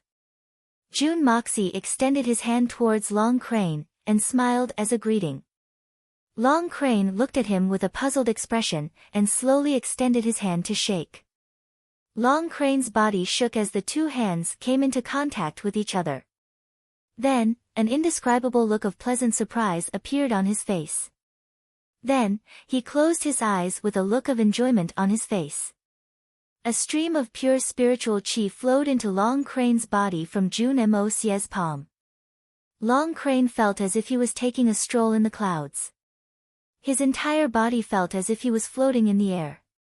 Every inch of his meridians, blood vessels, and every bone in his body seemed to be jumping with joy. His Xian Qi, which had been dormant for a long time, had unexpectedly become unprecedentedly active. Long Crane could feel that his Xian Qi would break through the bottleneck in one fell swoop as long as his Xian Qi remained active. The pleasure came in waves, and it was simply too intoxicating. God, what if I can't feel this kind of pleasure in the future? Why don't I discuss with him and help him do a few more things? Long Crane, who had always been calm and collected, trembled with excitement. How many years had it been since he had made any progress? Just thinking about it makes me cry tears of bitterness. I'll reach the peak of my strength in 30 years if I don't make a breakthrough. Then, I'll slowly slip away. It'll be too late even if I get the opportunity by that time. Bear Mountain was dumbfounded. What's wrong with third brother? Isn't it just a handshake? Why is he so intoxicated? Long Crane felt that his cultivation was gradually rising to the peak. But, he suddenly felt his hand go empty. His Xian Qi went from boiling to freezing point with a bang. It was so uncomfortable that he almost went crazy. June Moxie withdrew his hand, and looked at him with a smile. How is it? Do you believe that I have the strength to help you now? Long Crane had an impulse to hold June Dashao's hand at this moment. But, Third Crane was a Xian Beast King. He took a few deep breaths, closed his eyes, and looked up to the sky. He tried his best to calm his excitement, and said in a slightly trembling voice, I believe you. I'm afraid that no Xian beast can resist your temptation. This is a fatal temptation for us.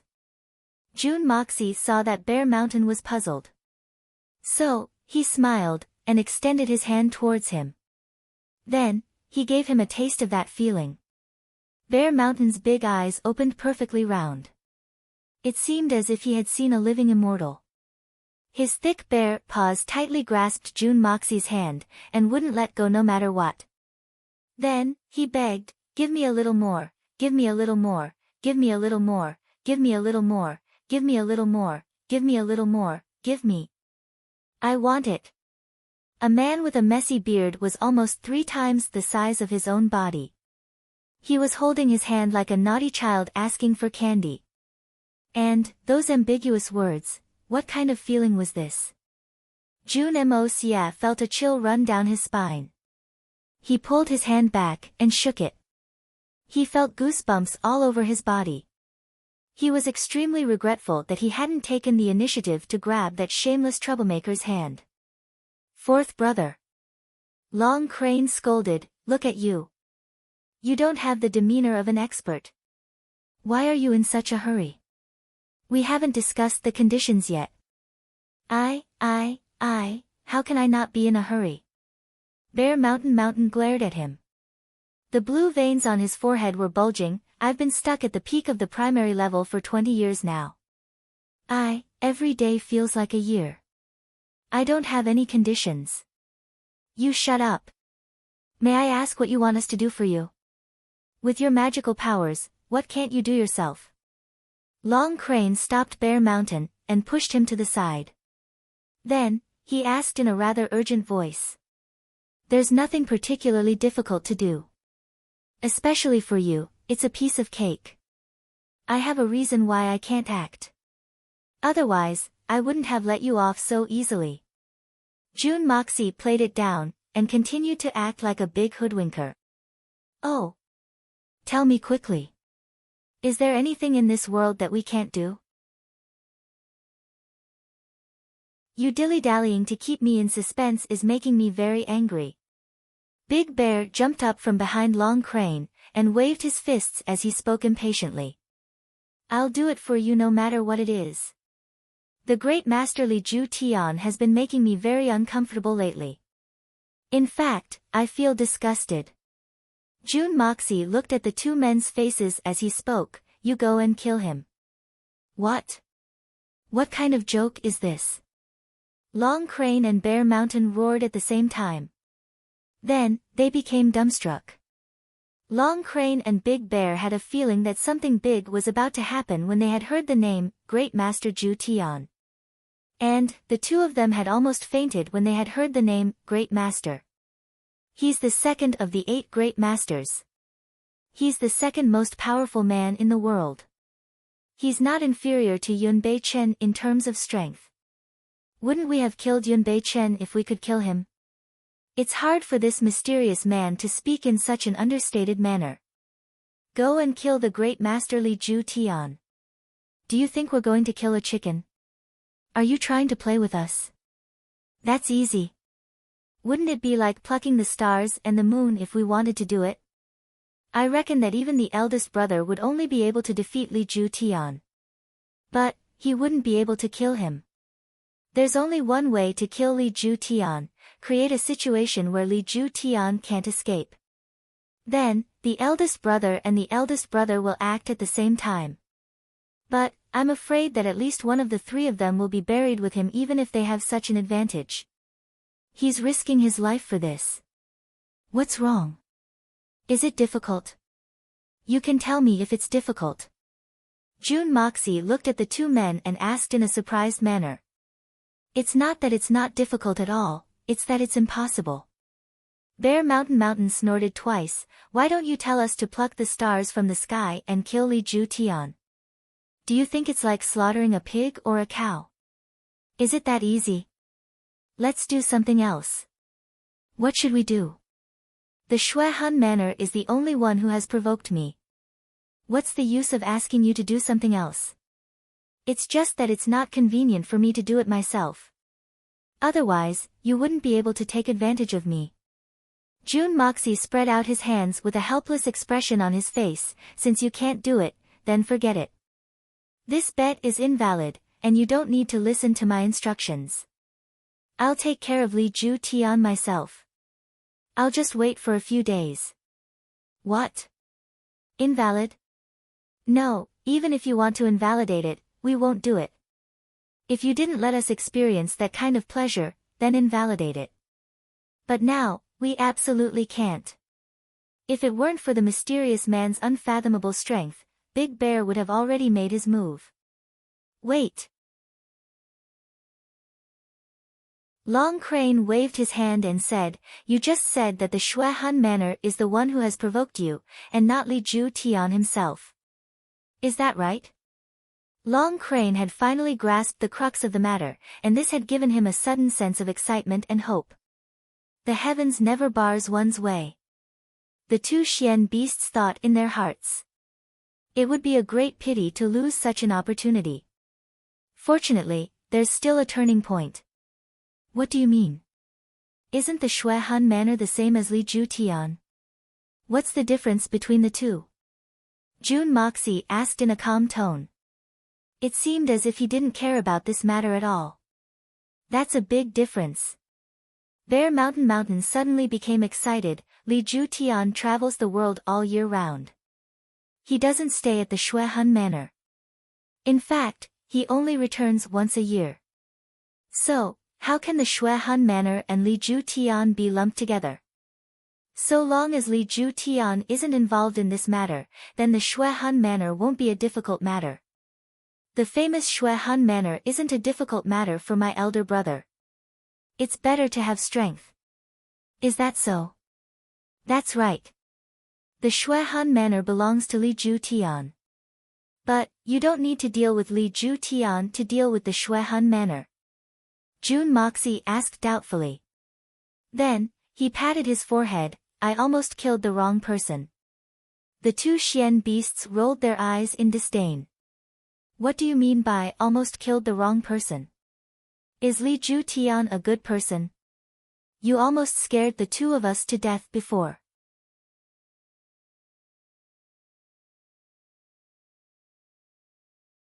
Chapter 197. Well, I'll take a step back, and change my target to the Shuehan Manor. However, compared to Li Ju Tian, the Shuehan Manor has clearly fallen to a lower level. It seems that I've suffered a big loss in this transaction. Can I? Jun Moxie frowned. It seemed as if he wanted to go back on his word. It seemed as if he wanted to haggle. Brother, you can't go back on your word. Ah. The Shuehan Manor is one of the two strongest forces in the continent. You can't be dissatisfied. Only us brothers have this kind of method. Anyone else would have screamed at the heavens. Bear Mountain hastily said, You think that the Shuehan Manor is easy? First, we can't destroy the Shuehan Manor, or else Li Ju Tian will go crazy. Second, we must fulfill your request, and make the Shuehan Manor suffer. How can this be an easy task? I don't know how many brothers will have to mobilize in order to accomplish this. Fourth brother is right.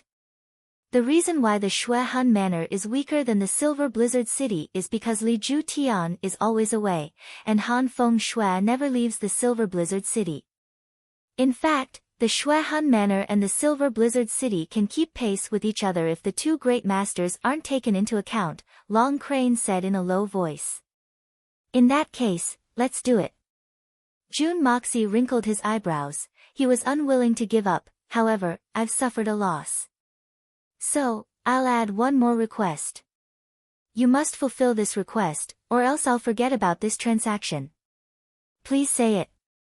As long as we don't kill Li Ju Tian or destroy the Shuehan Manor, we can fulfill any other request. Bear Mountain saw that Jun Moxie's tone had softened, and hastily made a promise. I've heard that Li Ju Tian has a son named Li Tingyun. That kid is even more annoying than Li Ju Tian. This man must be taught a lesson, and if it's convenient, we might as well kill him. Jun Moxie smiled sinisterly. Of course, we can castrate him. That won't do. Fuck me. Both of them opened their mouths at the same time. This boy is Li Ju Tian's only child after he was over 80 years old. So, Li Ju Tian's bloodline will end if we kill him or castrate him. I'm afraid that Li Ju Tian and our Tian Fa forest will form a blood feud that will last for generations. And, we can't bear the consequences of that. If this doesn't work and that doesn't work, then what are we talking about? Jun Moxie seemed to be a little angry. Besides, Li Ju Tian was able to conceive at the age of 80. He's only 100 years old now. So, he can certainly conceive at the same time. So, why are you so anxious? He's already the laughing stock of the world for having a child at the age of 80. If he had another child at the age of 100, old Li would probably be drowned in saliva. Xiong Kaitian shook his head, his eyes filled with longing. However, Long Crane replied in a serious manner, Your request is too excessive. In fact, it's no different from destroying the Shuehan Manor. So, we can't agree to it. How about this? Your purpose is to teach the Shuehan Manor a lesson. So, I can beat Li Tingyun on your behalf. In fact, I can make him bedridden for a year and a half. What do you say? Long Crane pondered for a moment. Then, he proposed a compromise. We'd rather give up on this deal if you insist on killing Li Tingyun. The 8 great masters may have some personal grudges against each other. But, they'll always work together as long as we're involved. Yun Bei Chen is the only exception. But, the rest of the 7 great masters will cooperate with each other for the time being, even if they have a huge grudge against each other. Therefore, we'll agree to teach the Shuehan Manor a lesson. But, that's the limit. Your Excellency is magnanimous, so you should be able to understand our difficulties. Good. I'll take a step back. If you can guarantee that the Shui Han Manor will fall into chaos, and if you can break Li Tingyun's legs so that he won't be able to crawl for a year, then we'll agree to this deal. Jun Moxie took advantage of the situation, and went one step further. Long Crane and Bear Mountain Man discussed this for a while. Then, they finally said, good. That's it, it's a deal. It's a deal. Jun Moxie smiled, and extended his hand. We'll clap hands to make an oath. You can't go back on your word. Clap. The two men clapped their palms together, and revealed a smile of satisfaction. Long Crane and Bear Mountain Man were very excited. After all, it would be very worthwhile if they could exchange this matter for an opportunity to advance. Wasn't it just the Shui Han Manor? Moreover, they wouldn't need to face Li Ju Tian. In fact, they would only need to spend a little effort.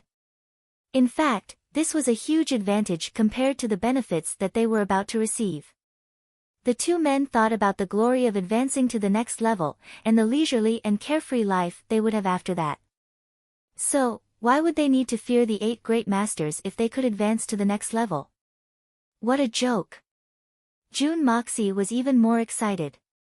He had only used a small portion of the Hongjun Pagoda's enormous aura, and had been able to obtain such an unexpected result. In fact, he had almost solved all of Guan Qinghan's problems. Moreover, he had also gained at least a year's worth of time. In fact, this was a huge advantage for them. This matter will be completed within a month from today. How about it?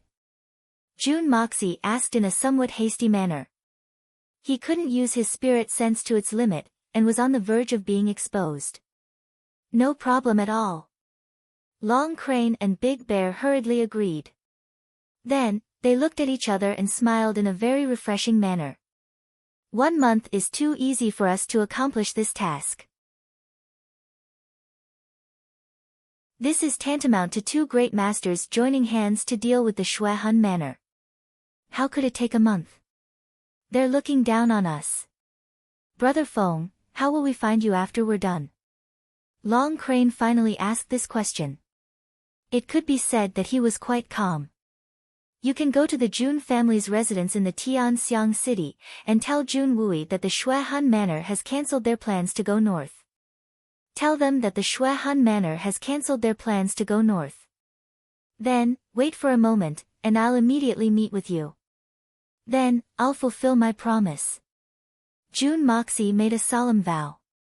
He thought in his heart, the Silver Blizzard City and the Shui Han Manor have been dealt with for now.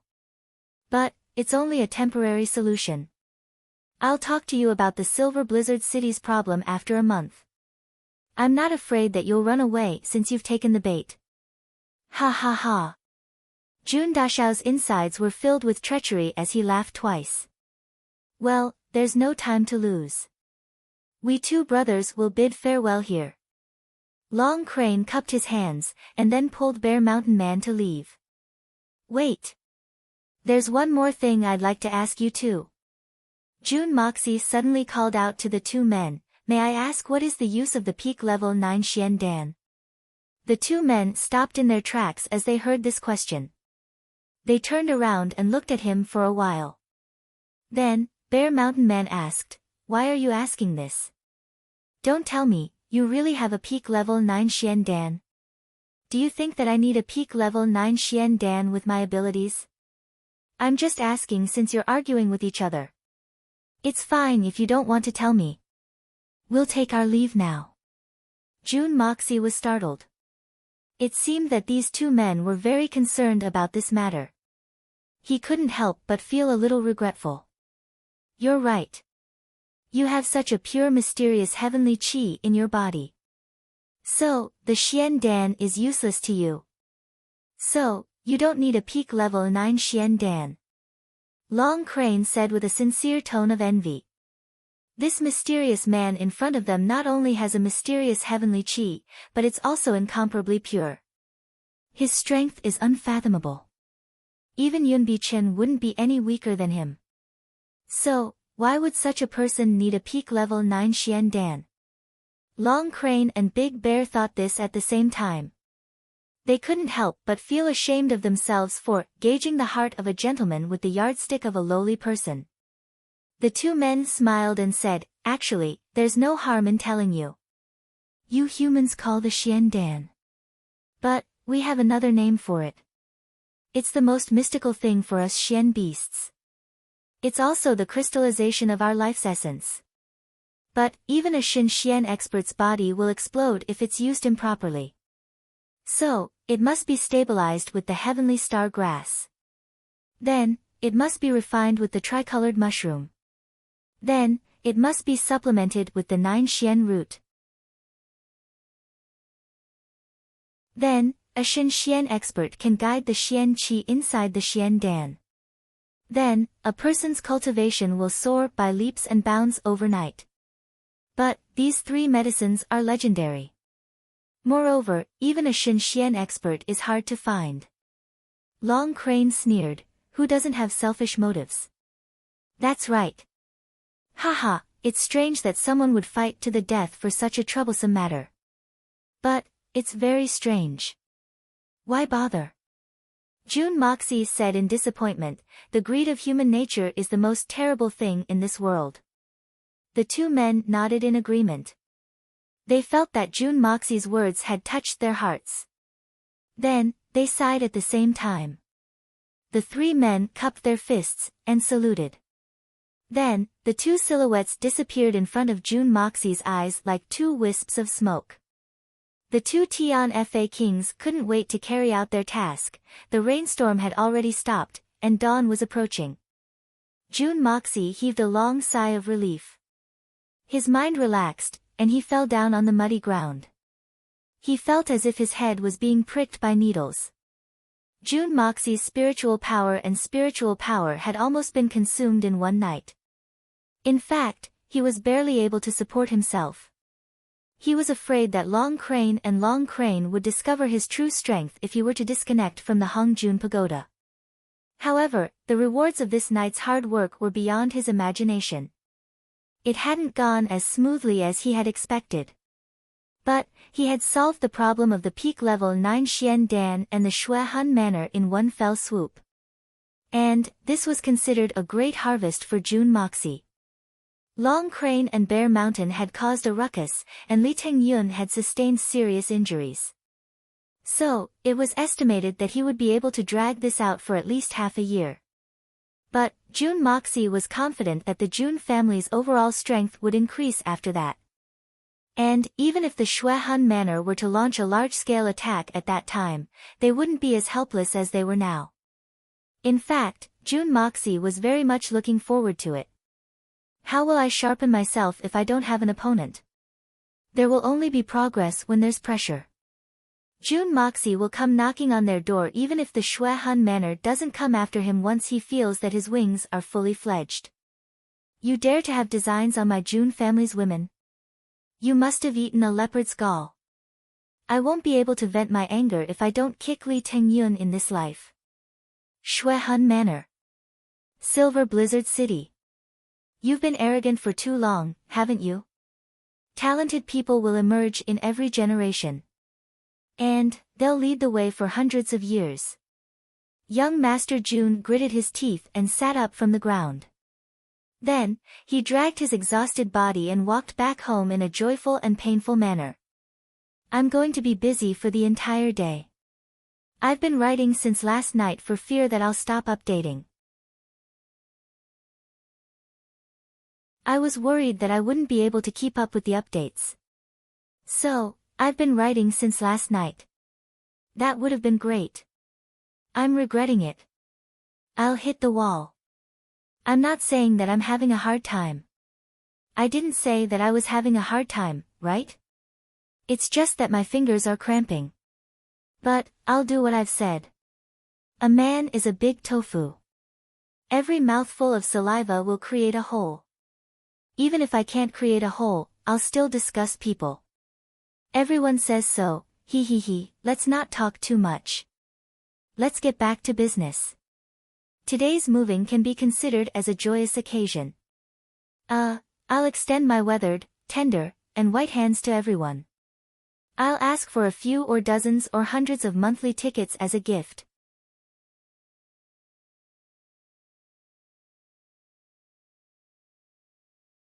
Chapter 198. June Moxie had been in a coma for the whole day. The amount of spiritual force he had expended was too much for him to bear. It was almost an overdraft beyond the limit. Even the powerful spirit of the hitman couldn't bear it. Under the tremendous pressure of the two great masters, Shen Xian, he persisted for almost the whole night.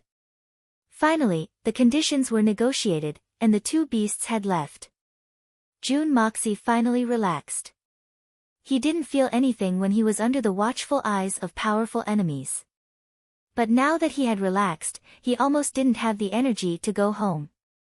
If not for the safety instincts of his previous life as an assassin, he might have collapsed at any time. June Dashao was finally able to reach the gate of the June family's residence.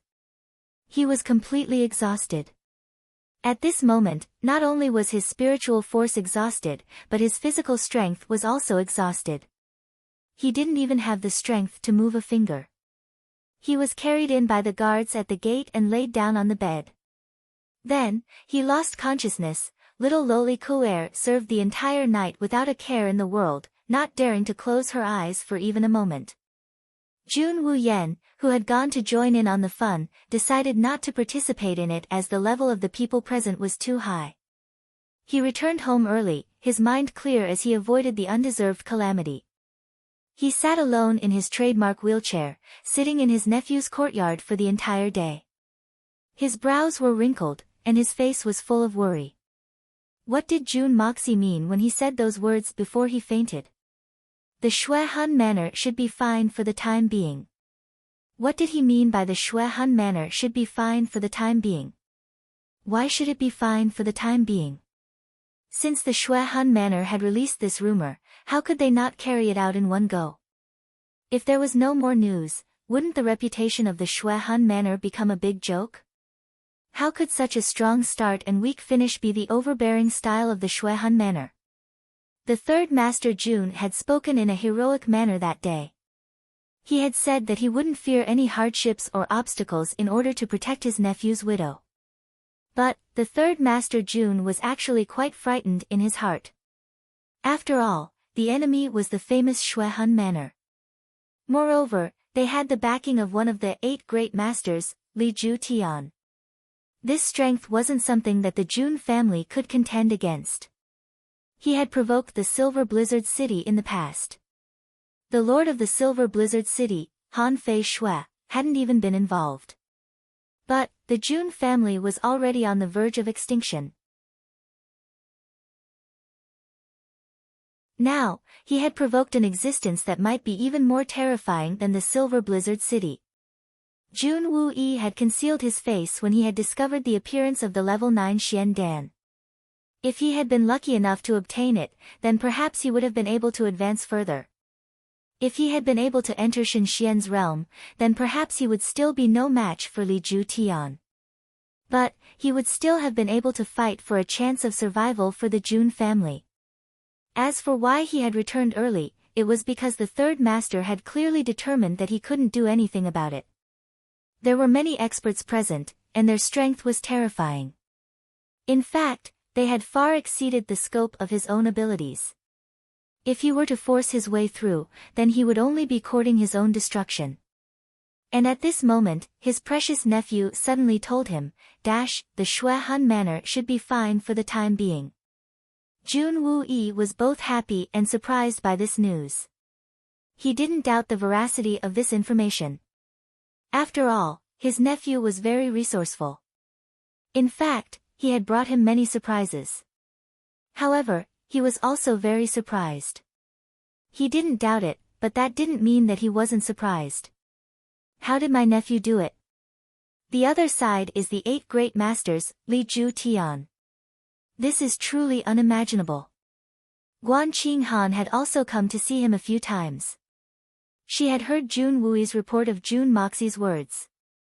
Then, she saw that he was exhausted to such an extent that her eyes couldn't help but moisten. It could be seen that Jun Mo Xia was putting his life on the line for this matter.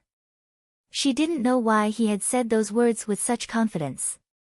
But Guan Qinghan had chosen to believe him for no reason at all. Jun Moxie's sneer had appeared in her mind that day. I will kill her before the Jun family is destroyed if things don't work out. I will never let her sit in the Shuehan Manor's bridal sedan chair. These cruel and cold-blooded words had left Guan Qinghan feeling happy and safe. That was because what she had heard wasn't cruelty or bloodshed. Instead, it was a man who had sworn to protect her with his life. Guan Qinghan quietly stood in the courtyard. She gazed at the drifting clouds in the sky. She recalled the many things that had happened in the past 2 days. Suddenly, she became absent-minded. She felt that her heart was in a mess. She didn't know what she was thinking. Jun Moxie woke up the next day. The lanterns were already lit. You're awake. Jun Wui didn't turn his head. He heard some movement on the bed. So, he quietly opened his mouth. Third uncle, why are you here? How long have I been asleep? Jun Moxie closed his eyes for a while. Then, he opened them and sat up. Shaking his head, he felt that the bone-piercing pain before he fainted had already disappeared. Replacing it was a warm and comfortable feeling. His entire body felt as if he was soaking in warm water, incomparably comfortable. The flow of qi in his meridians had also become much thicker and calmer. This was different from his previous life. In his previous life, there were many situations where he had overdrawn his physical and mental strength. Regardless of whether he was able to complete the mission or not, he would have a headache for a few days. His body would also need to recuperate for a few days. But this time, the result was completely different. This time, he had overdrawn his mental strength. Although the process was quite dangerous and his body was extremely tired, the connection between his body and the Hongjun Pagoda had become closer. Moreover, he didn't know if it was because of extreme misfortune, but his cultivation of the art of unlocking heaven's fortune had taken a big step forward.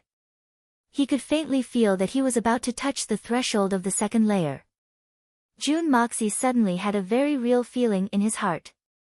He believed that within the next 2 or 3 days, he would be able to enter the second layer of the art of unlocking heaven's fortune. This also meant that he would be able to enter the second layer of the exquisite Hongjun Pagoda. This feeling was undoubtedly very mysterious. Jun Dashao didn't know why he had such a feeling, but it was real. There was no reason for it. You went out once. Why did you come back half dead? How can I not be worried? Jun Wui snorted. In the last month, you have only gone out 6 times. But these 6 times, the first time was when the princess tried to assassinate you. You were seriously injured and almost lost your life. The second time, you actually played around with the magnificent Jewel Hall. Is that place a place you can casually play around with? The third time was when you accompanied me out. But you didn't stop there. You massacred the Huanghua Hall. The fourth time was when you went out to curse the second prince and caused havoc in the Ni Chang Pavilion. The fifth time was when you were assassinated. Now, this is the 6th time, and you are still half dead. I heard from the guards that you almost died at that time. Jun Wui counted on his fingers. His face was somewhat helpless. Jun Moxie, Jun Sunshao, I say, can you change your bad habit of getting rid of your guards when you go out? If you can get rid of the guards, that naturally means that you have the ability. But do you really have to be annoyed to have one of your own people following you? Even if you, Grandpa Dashao, are kind, don't let the people who care about you worry about you. How can you not let people worry? Jun Wui snarled. You should at least let me know what you were doing out there. Last night, there was a heavy rain and you disappeared. This morning, if the guards hadn't opened the door early, you little bastard would have been washed away by the flood. Jun Moxie touched his nose and smiled awkwardly. He lowered his eyebrows and respectfully listened to the scolding. To be able to make the usually calm third uncle so angry and call himself Grandpa, it was clear that the third uncle was really angry this time. Therefore, Jun Dashao didn't dare to refute and acted like an obedient child. Let's talk about today's matter. What I did today was a shady business. How can I let others follow me? Third Uncle Jun reprimanded in one breath. Even though Tian Xian was an expert, he couldn't help but gasp a few times. Looking at his nephew's overly honest appearance, Jun Wui also felt that he had done something unnecessary. This kind of reprimand was equivalent to not saying anything to his nephew in front of him. Since young, he had been reprimanded more seriously and harshly than this many times. Even punches and sticks were thrown at him. But this guy didn't change a bit. Besides, with the means that Grandpa Dashao had, it would be strange if he could listen to it. I'm too lazy to be angry with you. That's a waste of energy, Jun Wui waved his hand. Tell me, what did you mean by the words you said this morning? Jun Wuyi's hair stood on end as he thought of the possibility that his nephew might have played tricks on those terrifying people last night. Jun Wuyi was so scared that his whole body's hair stood on end. Ah! What words? What do you mean? Jun Moxie didn't have any recollection of it. He raised his head in surprise. This wasn't an act. In fact, he was too tired before he fainted. So, he had forgotten about it. Act. You're still acting in front of me. Third Uncle Jun's anger rose again. He growled in a low voice. The Shuehan Manor is safe for the time being. What words? Oh, the third uncle was talking about that. Jun Moxie's eyes turned rapidly.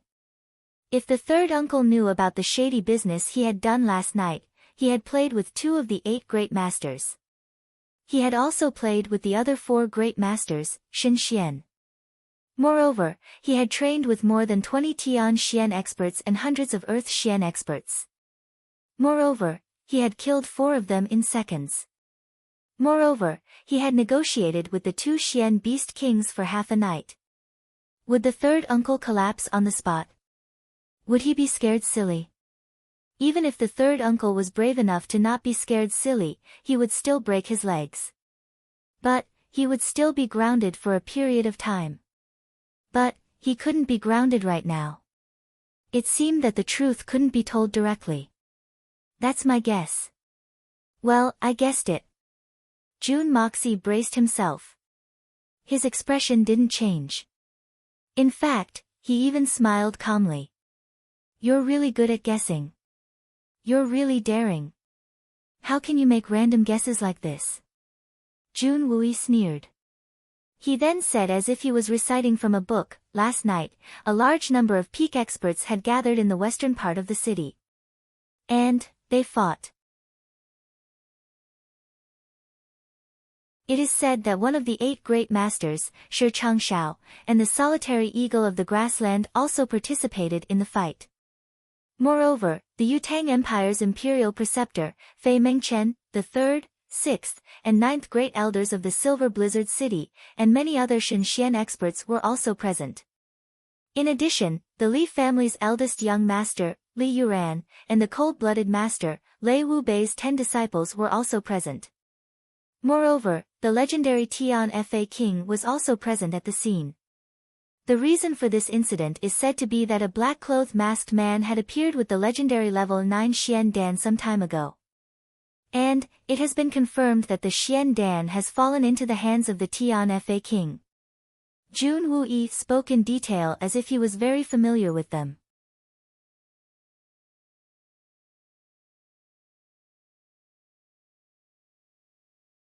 Chapter 199. Cold sweat dripped down from Jun Moxie's forehead as he forced a smile. Third uncle, your intelligence network is very strong. You weren't there at that time, were you? There were so many peak experts in the Tianxiang kingdom. Why would I go there? Jun Wui scolded in a bad mood. This matter happened in my Tianxiang kingdom after all. His Majesty has already been alerted, and he has ordered a thorough investigation into this matter. Our June family would be too ignorant and ill-informed if I didn't know about it. He looked at June Moxie with a burning gaze. That's not important. What's really important, and the only thing I want to know, is the person who appeared with the Xian Dan last night. He doesn't know the immensity of heaven and earth. He's a shameless bastard. Who is he? Ugh. It should be a legendary senior expert.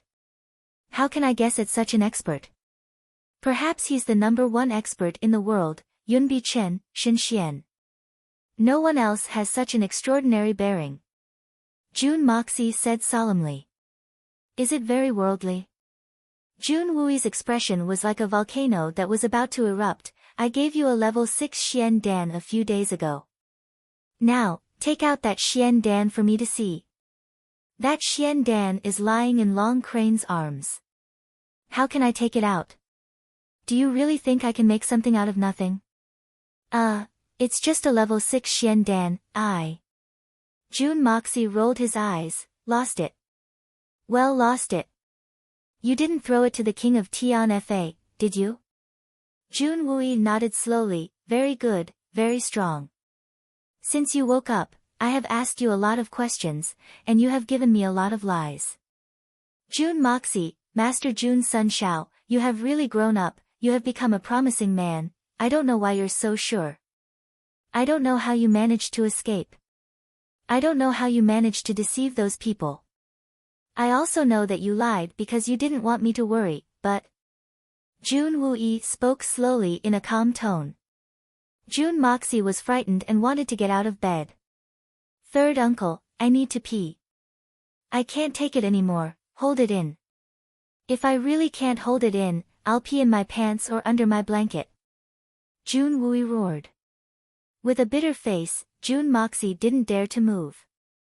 Third Master June continued. I will still punish you according to the law. Guan Qinghan was anxiously pacing back and forth in the courtyard. When she heard that June Moxie had woken up, the third uncle went in. Although June Sun Shao was her brother-in-law, it was still a young man's bedroom. So, Guan Qinghan naturally didn't want to barge in. So, she waited outside. Suddenly, she heard a roar coming from the room. She couldn't help but feel nervous. Third uncle is furious. Did this guy do something stupid again? Why is he so angry? While she was worrying, bang! A white shadow flew out of the room. Guan Qinghan almost subconsciously went to catch it. But, she staggered because of the violent impact. She almost fell down. At the same time, the thing in her arms screamed, Third uncle, be gentle. It was June Dashao. Ah! Guan Qinghan exclaimed and threw him to the ground with a loud bang. Her face was red. June Mo Xia had been kicked out by Third Master June. Although he was screaming, he had already adjusted his posture in midair. He was absolutely confident that he could land safely. Who would have thought that he would fall into the warm and fragrant embrace of a soft jade? The moment he screamed, a refreshing fragrance rushed into his nostrils. The object on his back felt extremely soft, and it seemed as if it had bounced back a little. Just as he was about to enjoy it, he was thrown out again. This time, he didn't have the time to adjust his posture. Maintaining a free-falling posture, he landed solidly on the ground. He immediately felt dizzy, and his butt almost broke into 8 pieces. Then, June Wui leapt forward, and started to beat her up. His punches and kicks were like raindrops. Guan Qinghan, who was watching from the side, had a red face. She was scared out of her wits. Guan Qinghan knew about Third Master June's recovery. So, June Wui didn't have any misgivings, and started to beat them up. June Moxie held his head with one hand, and covered his crotch with the other. His whole body curled up into a very round sandbag. I've accepted my fate, and I'll beat him up. Do whatever you want to vent your anger. I'll leave this 110 kilograms to you, third uncle. Just keep him alive. Third uncle, you, don't hit him anymore, don't hit him anymore. Guan Qinghan anxiously went forward to mediate. As soon as these words came out, they could clearly hear the anxiety and heartache in her voice. Jun Wui was extremely surprised, and stopped. Even Jun Moxie, who was on the ground, opened his eyes wide in astonishment. The uncle and niece duo stared at Guan Qinghan at the same time. Then, they looked at each other, and saw the disbelief in each other's eyes. Since when did Guan Qinghan care about Jun Moxie's life and death? Did they see a ghost? Or was this niece's sister-in-law possessed? Guan Qinghan saw the two of them staring at her blankly. She thought for a while and understood what was going on. She didn't like this brother-in-law very much before, and now she suddenly pleaded for him. It was inevitable that it would be strange. But, why would I plead for him? As Guan Qinghan thought about it, her cold face blushed to her ears. She couldn't help but stomp her feet. She was a little angry out of shame. I'm just afraid that third uncle will be tired. Beat him up, beat him up. Just beat him to death. After she finished speaking, she felt that her voice was almost coquettish. She couldn't help but feel embarrassed again. Seeing that the two of them were staring at her with their eyes wide open, as if they were going to pop out of their eyes at any time, she snorted hatefully and quickly walked away. I didn't see wrongly just now. I didn't hear wrongly either. Is that person really my sister-in-law? Jun Moxie scratched his head in a daze. This posture was very similar to Yi Xiu's. It seems, that's right. Jun Wuyi also spoke in an uncertain tone. Then, he suddenly became angry. Who told you to stand up? It seems that you're not being honest. He continued to practice punching the sandbag. A long time passed. Then, Jun Wuyi swung his arm in a satisfied manner and said, Tomorrow is the anniversary of your father's death. Come with me to the family's ancestral hall to burn incense. Then, go to the cenotaph that the soldiers have erected for your father. You must fulfill your responsibilities as a son, understand? Jun Moxie hummed and said, Understood. Jun Wuyi rubbed his wrists as he sat down in his wheelchair. Then, he pushed the wheelchair and left in a satisfied manner. He walked to the courtyard's entrance. Then, he turned around and asked, Shuehun Manor. What happened? It's really settled. Jun Moxie wanted to cry, but no tears came out. Jun Wuyi left. Awesome. It could only be said that Jun Wuyi was very cool. Finding an excuse to teach this kid a lesson was the greatest pleasure that Jun Wuyi had had in recent times. The next day, the sky was still gloomy. Jun Moxie and Jun Wuyi were sitting in a wheelchair, and standing quietly. They looked at the cenotaph that could be described as magnificent. Both of them were extremely restless. This cenotaph had already exceeded the scope of a cenotaph. It was more like a palace that had been built next to a military camp. Even Jun Wuyi had to pass through 8 sentry posts to reach this place. Moreover, it was obvious that there were countless hidden guards on both sides of the road.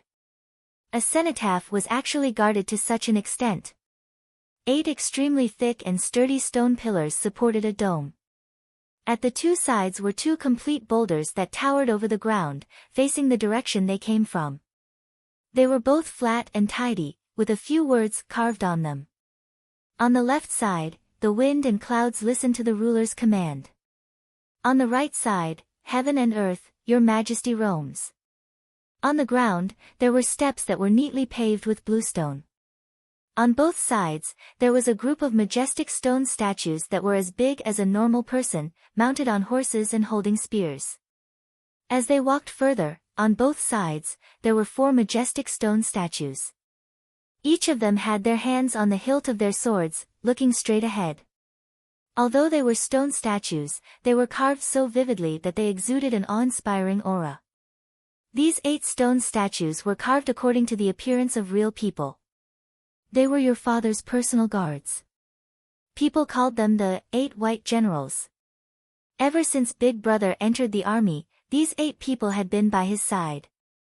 Until he died in battle at Tianguanling, they never left. Jun Wui looked at the 8 stone statues, his eyes projecting deep emotions. His tone was unusually low, with a strong sense of nostalgia. Sharing life and death, sharing glory and splendor, white guard, blood robe evil, righteousness piercing through the rainbow, no regrets, blood soaking through the heavens. Who could compare to him? Jun Wui recited in a low voice as he walked forward slowly. His eyes lingered on every stone statue. Jun Moxie could not help but be in awe. Unknowingly, he straightened his back a little. The entire cenotaph was clean, without a speck of dust.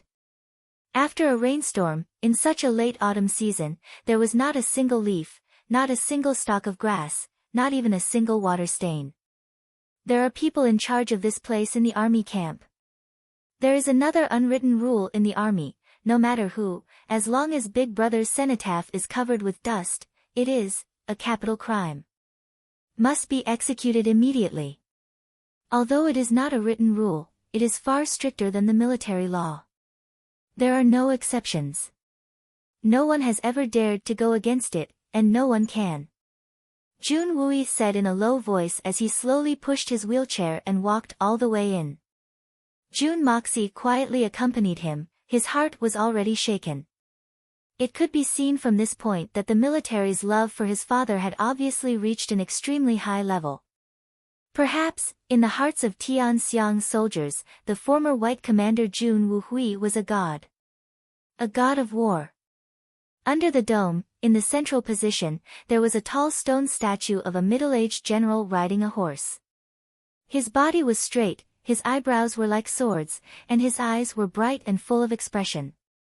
Between his eyebrows, there was a domineering aura of a decisive battle. His right hand was hanging at his waist, and his left hand was holding the reins of the horse.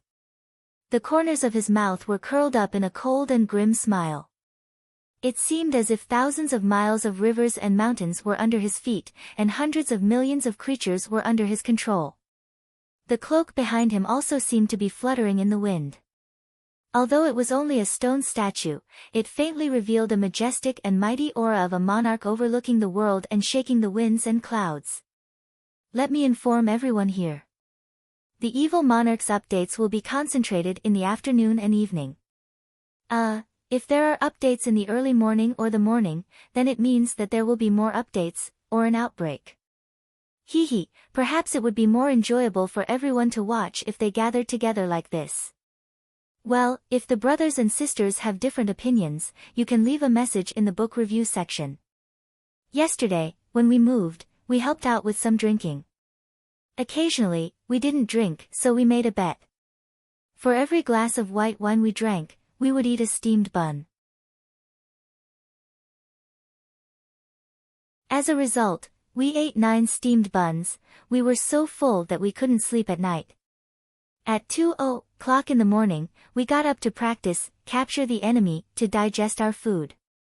At 5:00 in the morning, we ran all over the neighborhood, looking for a pharmacy to buy digestive pills. What a miserable life.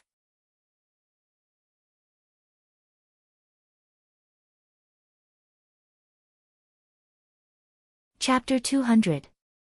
Jun Wui's whole body froze ever since he came in and saw his eldest brother's stone statue. He stood motionless, as if he had turned into another stone statue. However, his eyes had changed as if the sea had turned into mulberry fields.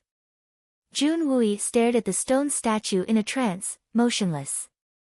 His tiger-like eyes slowly filled with tears, and they finally started to trickle down. His low voice was somewhat hoarse, and it carried a strong sense of pain. Eldest brother, today little San has brought Mo Xia to see you. Mo Xia has finally grown up, and is now qualified to come and pay his respects to you. Jun Wui silently and painfully closed his eyes, and the past events flashed before his eyes. They had grown up together, played together, and had endured countless pampering from his 2 older brothers since he was a child. He had received innumerable care and love from them. But in the end, his two older brothers had died young because of the endless calamity that he had provoked. Even his sister-in-law had been on the verge of death due to grief.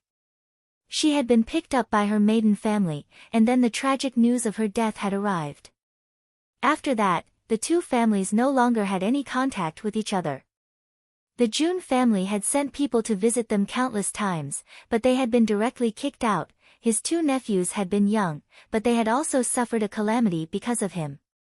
Who could have known that Jun Wui would rather die 100 times than let his two older brothers and nephews suffer such misfortune because of him? For the past 10 years, Jun Wui's heart had been filled with purgatory at all times. The pain of his soul had been piercing to the bone. Facing his eldest brother's lifelike stone statue, and the scenes of the past unfolding in front of him, Jun Wui's heart had also fallen into the abyss of pain at this moment. Boundless regret, boundless hatred. A man does not easily shed tears, but only when he is sad. Eldest brother. Jun Wui knelt on the ground with a thump. The blood general, who had always been unyielding, was trembling at this moment. His tiger-like eyes were filled with tears. Little San, I'm sorry. I'm sorry. I'm sorry, second brother, I'm sorry, father, and I'm even more sorry to the Jun family. As his eyes blurred with tears, Jun Wui seemed to see the face of his resolute and wise older brother in front of him, gently stroking his hair, with a pure smile on his face, looking at him, as if he was coaxing and lecturing at the same time. Third brother, a man should not suffer. Don't cry. At this moment, Jun Wui cried even louder. Now that his chronic illness was gone, he was standing in front of the grave of his closest big brother. All the feelings he had accumulated over the past 10 years poured out unreservedly. He was like a child who had suffered endless grievances and suddenly threw himself into the arms of a loved one. He still remembered the night before his big brother left for the war. He had once held his hand and said, "Wui, I still feel that the Silver Blizzard City's matter is not over. I'm afraid that the Silver Blizzard City still has some tricks up their sleeves. Your second brother and I are not at home, so you must be careful. Don't act rashly. I'm afraid you can't rush your marriage with Miss Han. Lovers will eventually find a home. Wait for your second brother and I to come back. We'll work hard together. Your second brother, father, and the entire Jun family will support you." Jun Wui clearly remembered that when his big brother had said these words, his second brother had also been looking at him with concern and worry in his eyes. Now that he recalled the affectionate look in his two brothers' eyes, Jun Wui felt as if a knife was being twisted in his heart. At that time, his two brothers were still worried about his marriage and his troubles. They were still worried about whether their little brother would get hurt, whether he would be able to hold on, and whether he would be willful and impulsive. But they never thought about whether the enemy would deal with them. With their intelligence, how could they not have thought about it? But they didn't say it out loud. Because the big brother didn't want his little brother to worry. The majestic sound of the bugle sounded in his ears again. In a trance, the flag fluttered in the wind, and the majestic drum beat seemed to make the world tremble. Jun Wuhui stood under the flag in his military uniform. He turned over and got on his horse. As he passed by, he said in a low voice, "Third brother, your second brother and I are leaving. The Jun family will depend on you in the future. I'm counting on you." Big brother. Big brother, why did you say those words? Little brother is so stupid. Only now do I remember what you said at that time. How wrong it was. They were simply your last words. Big brother, did you already know something at that time? What did you know? Perhaps, you felt something. Why didn't you say it? Why didn't you say it? Do you know that I, your little brother, would rather die than watch my own brother walk down a path of no return? If time could go back 10 years, before I met her again, would I choose again? I would. I would. Third uncle, Jun Moxie took a step forward. The dead are gone, my condolences. Take care of yourself, that's the right way. My condolences. Take care of yourself, my condolences. Take care of yourself, my condolences. Jun Wui slowly raised his head and looked at Jun Moxie. Suddenly, he smiled sorrowfully and said, Xia, your father once said, my condolences, take care of yourself. Do you know what he said? What did my father say? At that time, the three of us went to war together.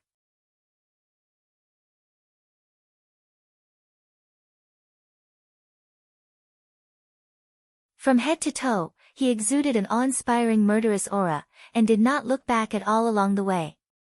He had actually come alone. He came to pay his respects to his dead enemy in the enemy's camp, and came alone. Zhao Jianhun. Good spirit. What a great general of the Yutang Empire. Zhao Jianhun came close, and suddenly stopped, and looked at Jun Wui with a pair of cold eyes. Jun Wui, after many years, we meet again. His voice was sonorous, and unexpectedly contained a faint murderous aura. Jun Wui stared into his eyes, and said in a low voice, Zhao Jianhun, I have been wanting to see you for a long time. A long time indeed. These last 10 years, there was no Jun family member on the battlefield. Zhao Jianhun said sincerely. I was very lonely. If there were any Jun family members on the battlefield in these last 10 years, then I'm afraid you wouldn't have the opportunity to sigh in front of me right now. Jun Wui looked at him Lenglang, because you would have been reincarnated a long time ago. Although Zhao Jianhun's words were arrogant, but from the tone of his voice, it was clear that he was sincerely regretful, and was certain that only the Jun family was worthy of being his opponent. But in Jun Wui's ears, even though he clearly understood the meaning behind his words, but as a soldier, his sense of honor still made a subconscious counterattack against these words. Yes, if there were any of you on the battlefield in these last 10 years, then perhaps I would have already been buried in the soil. But you weren't there. Why weren't you there? Zhao Jianhun's voice was unexpectedly angry. The tone of this Yutang general not only surprised the Jun family's third master, but also made Jun Dashao scratch his head. Isn't this guy a famous general of the Yutang Empire? Although his victory in the past was somewhat unclear, but he himself was the only general who had not been defeated by the white commander Jun Wuhui, and besides the 3 Jun brothers, he had rarely been defeated. Could it be that all these years his father and second uncle had fallen, and third uncle had also been crippled, making it difficult for him to go to the battlefield? Could it be that this guy's brain had been damaged because of all the victories he had won? Zhao Jianhun arrived in front of Jun Wuhui's stone statue, and stood still for a long time. His face became serious, and his whole body became straight. His eyes revealed a sincere respect, and he bowed deeply 3 times, and didn't straighten up for a long time. After standing up straight, his sharp eyes and the eyes of the stone statue stared closely at each other, and his eyes were unexpectedly filled with worship towards this former enemy of his. He sighed a little and said, Jun Wui, do you know? I, Zhao Jianhun, have been in the army since I was young, and have been on the battlefield for half my life. But in this world, there are countless heroes, and famous generals, but only one person can make me, Zhao Jianhun, admire him from the bottom of my heart. I admire him from the bottom of my heart. This man's name is Jun Wuhui.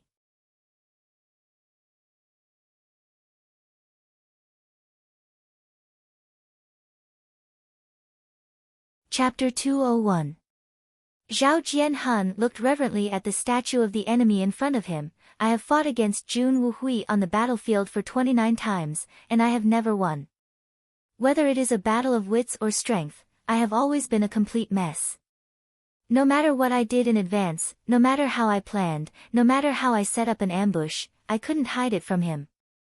Jun Wuhui, General in White, from ancient times to modern times. General in White, from ancient times to modern times. For the number 1 person in the enemy's army to say such words, it can be regarded as the highest evaluation. Jun Wui was silent and did not speak, but the memory of his elder brother had evoked a burst of heartfelt pride in his heart.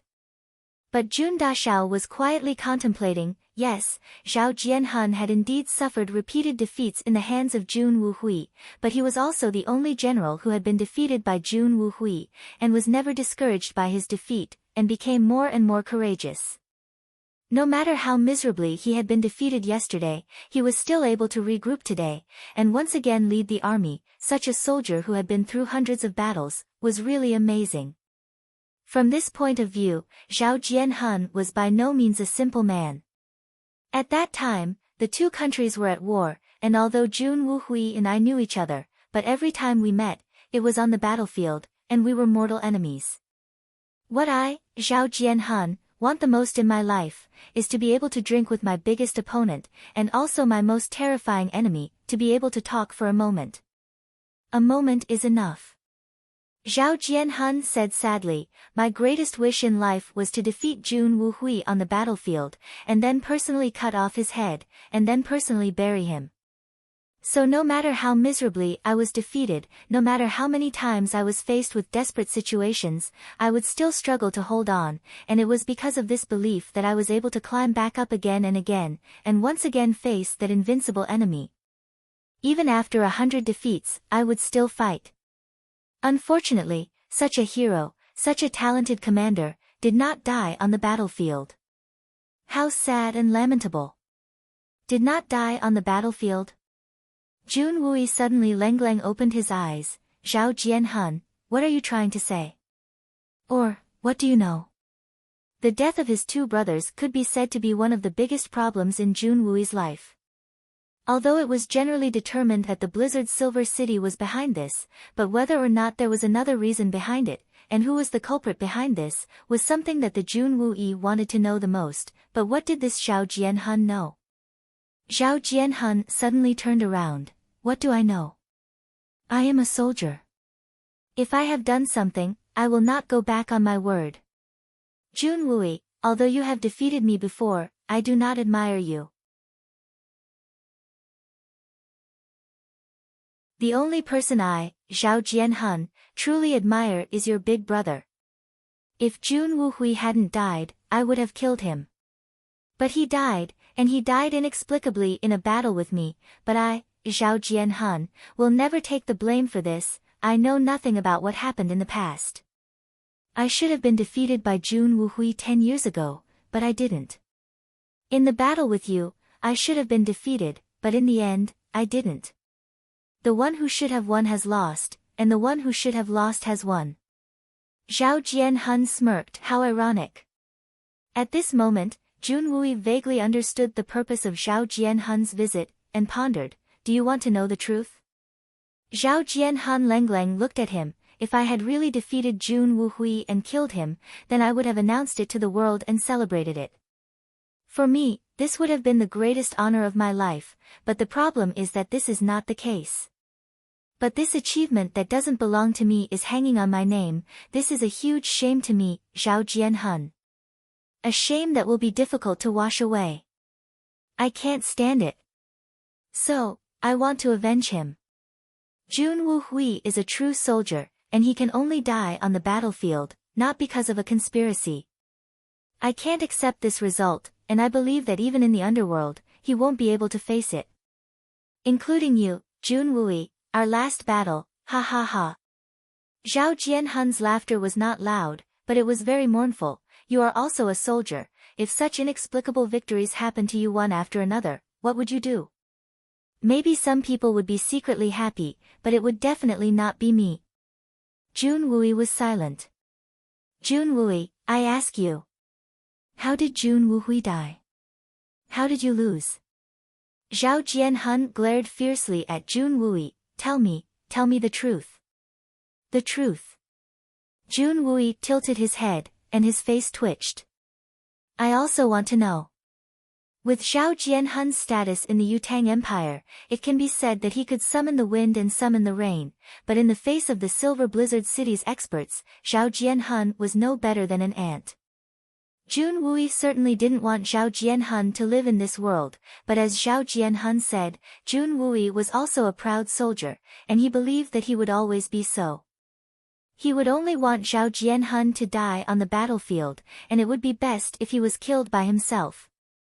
In any case, he didn't want Zhao Jianhun to come to the Silver Blizzard City to avenge Jun Wuhui, and then die in such an inexplicable way. In fact, Jun Wuyi had only vaguely guessed the truth of the matter. However, the third Master Jun didn't know who had attacked his eldest brother, second brother, and his two nephews. In fact, even the person who had attacked him was a mystery. This was the Jun family's enmity, and there was no need to implicate others, no matter who this other was. Zhao Jianhun, this matter is not something you can meddle in. If they can deal with my eldest brother and second brother, then they can deal with me. If they want to deal with you, then it would be just as easy. Jun Wui Lengleng said, Zhao Jianhun, don't overestimate yourself. Although I also want you to die quickly, but just as you think, I don't want you to die in such an inexplicable way. The burial ground of a soldier is always the battlefield, and that is the paradise. So, you already knew that the defeat of the three Jun brothers had nothing to do with this Zhao. Zhao Jianhun stepped forward in a somewhat agitated manner. Of course. You Zhao Jianhun may be the Yutang Empire's #1 general, but if you want to defeat the three of us, then you're not qualified. Jun Wui snorted and lightly said, you don't have that kind of ability. Thank you. Thank you. Being belittled by Jun Wui like this, Zhao Jianhun was actually very happy, very grateful, and very excited. Jun Wui, you're also an ever-victorious general, and perhaps you'll never know how I've felt all these years of sudden victories. For the last 10 years, I've been bathed in blood on the battlefield, and it's not like I've never been defeated, but I've always been able to fight back and win because I can't accept that I've lost to anyone other than the Jun brothers, but no matter where I go, I can feel that there are many people behind me. Look at this guy, he's so lucky to win so many battles. Other people win battles with real swords and spears, but he's the only one who's extremely lucky. No matter how miserable his defeat is, he'll always be able to fight back and win. Good general, luck is really a part of strength, and a big part. This is the greatest humiliation to a soldier. A soldier doesn't believe in luck. The only thing that matters is strength. Zhao Jianhun's voice became louder, and he roared hysterically, do you think I don't have strength? I've never tasted defeat in 10 years, no matter how hard it is, the final result will always be decided by me. Why does everyone think that I'm lucky? If I knew this earlier, I'd rather die in battle. Jun Moxie silently looked at Zhao Jianhun. The moment the other party came in, Jun Moxie could see that this was a true soldier. Hearing this, he understood even more. Perhaps in Jun Moxie's heart, he disapproved of the other party's pedantic way of thinking, but he couldn't help but admire, and also couldn't help but agree. This is a soldier, a real iron-blooded soldier. Open and aboveboard, with real swords and spears, not believing in luck, not believing in fate. Even if you die, you'll stand. Even if you die, you'll die on the battlefield. Die with a forward posture, defend your pride and the dignity of the country, and leave an immortal back, just like the Great Wall, for future generations, for the country. As long as you die for the country, there's no need to die in battle. The unique pride of a soldier, at this moment, was vividly expressed by Jun Wui and Zhao Jianhun. Whether friend or foe, such a soldier was worthy of respect. However, such an iron-blooded general, an upright man, had actually been regarded as a dog-shit lucky great general, a great general who had almost obliterated Zhao Jianhun's many years of military achievements. No matter which general it was, no one would be able to accept this. Jun Wui and Zhao Jianhun, former enemies, and biggest rivals, both of them talked a lot. In front of the cenotaph of the white general, Jun Wuhui, the two talked for a long time. Although they were tit for tat, but they also appreciated each other's talents. From beginning to end, Jun Moxie didn't interrupt even half a word. He knew that this moment belonged to the two of them. Both of them were veterans, and they were warlords who were once opponents. Until the end, Zhao Jianhun intentionally or unintentionally said something that caught Jun Moxie's attention. The Jun family and the Dugu family are currently in a bad situation in Tianxiang. Why do you say that? Jun Wui asked. Is it possible that Brother Zhao has heard some news? Is that country targeting us? Do you still need other countries to target you? After I and the imperial tutor arrived in Tianxiang, your country's 3 princes came to visit, and their attitude was very, Zhao Jianhun straightened his back and sneered in a low voice. The Jun and Dugu families are dead set on their loyalty to the emperor of Tianxiang, Yang Huayu, and the 3 princes have yet to decide who is superior. Your emperor is intent on maintaining the balance, and has yet to decide who will be the next crown prince, so the 3 princes can't wait any longer. If they want to succeed, then mutiny is their only option. However, the Jun family and the Dugu family are not attached to any of the princes, so they are a big obstacle to the 3 princes, and they must be eliminated. Moreover, the Dugu family still has an unmarried daughter, Yuning, and I believe that if one of the princes successfully pursues her, then what about the Jun family? Even if the princess marries, it will only be the emperor's favor, right? And it does not belong to the 3 princes.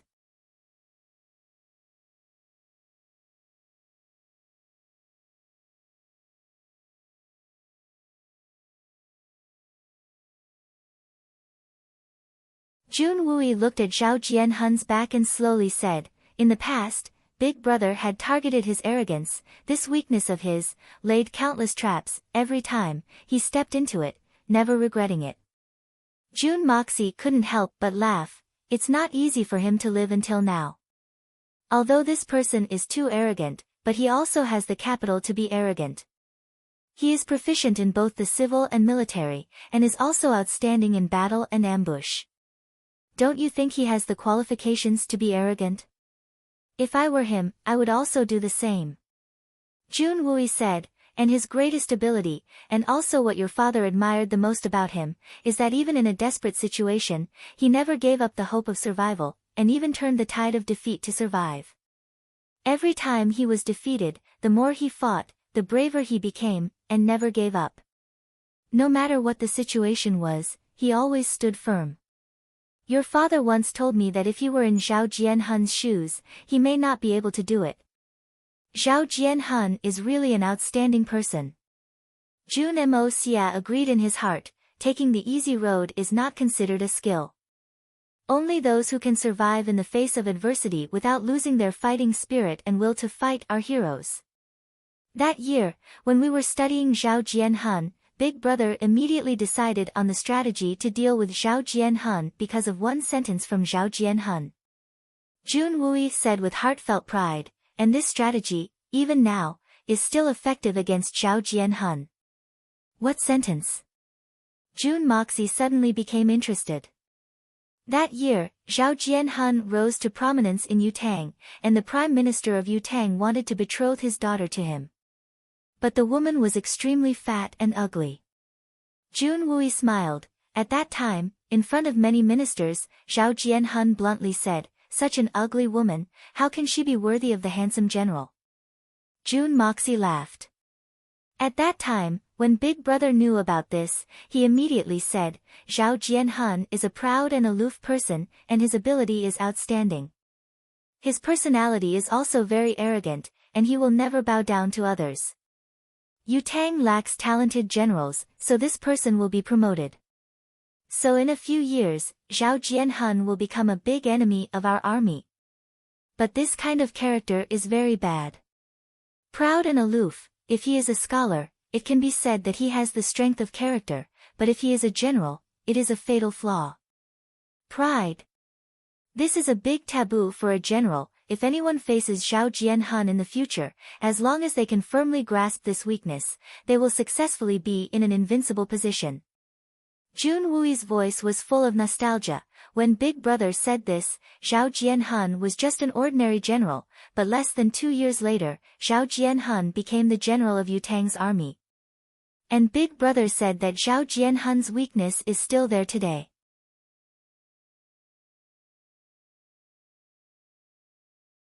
However, Big Brother also said that it is not difficult to grasp Zhao Jianhun's weakness, but it is not easy to take advantage of it. Zhao Jianhun's personality is that he will never admit defeat, and the more setbacks he suffers, the more resilient he becomes.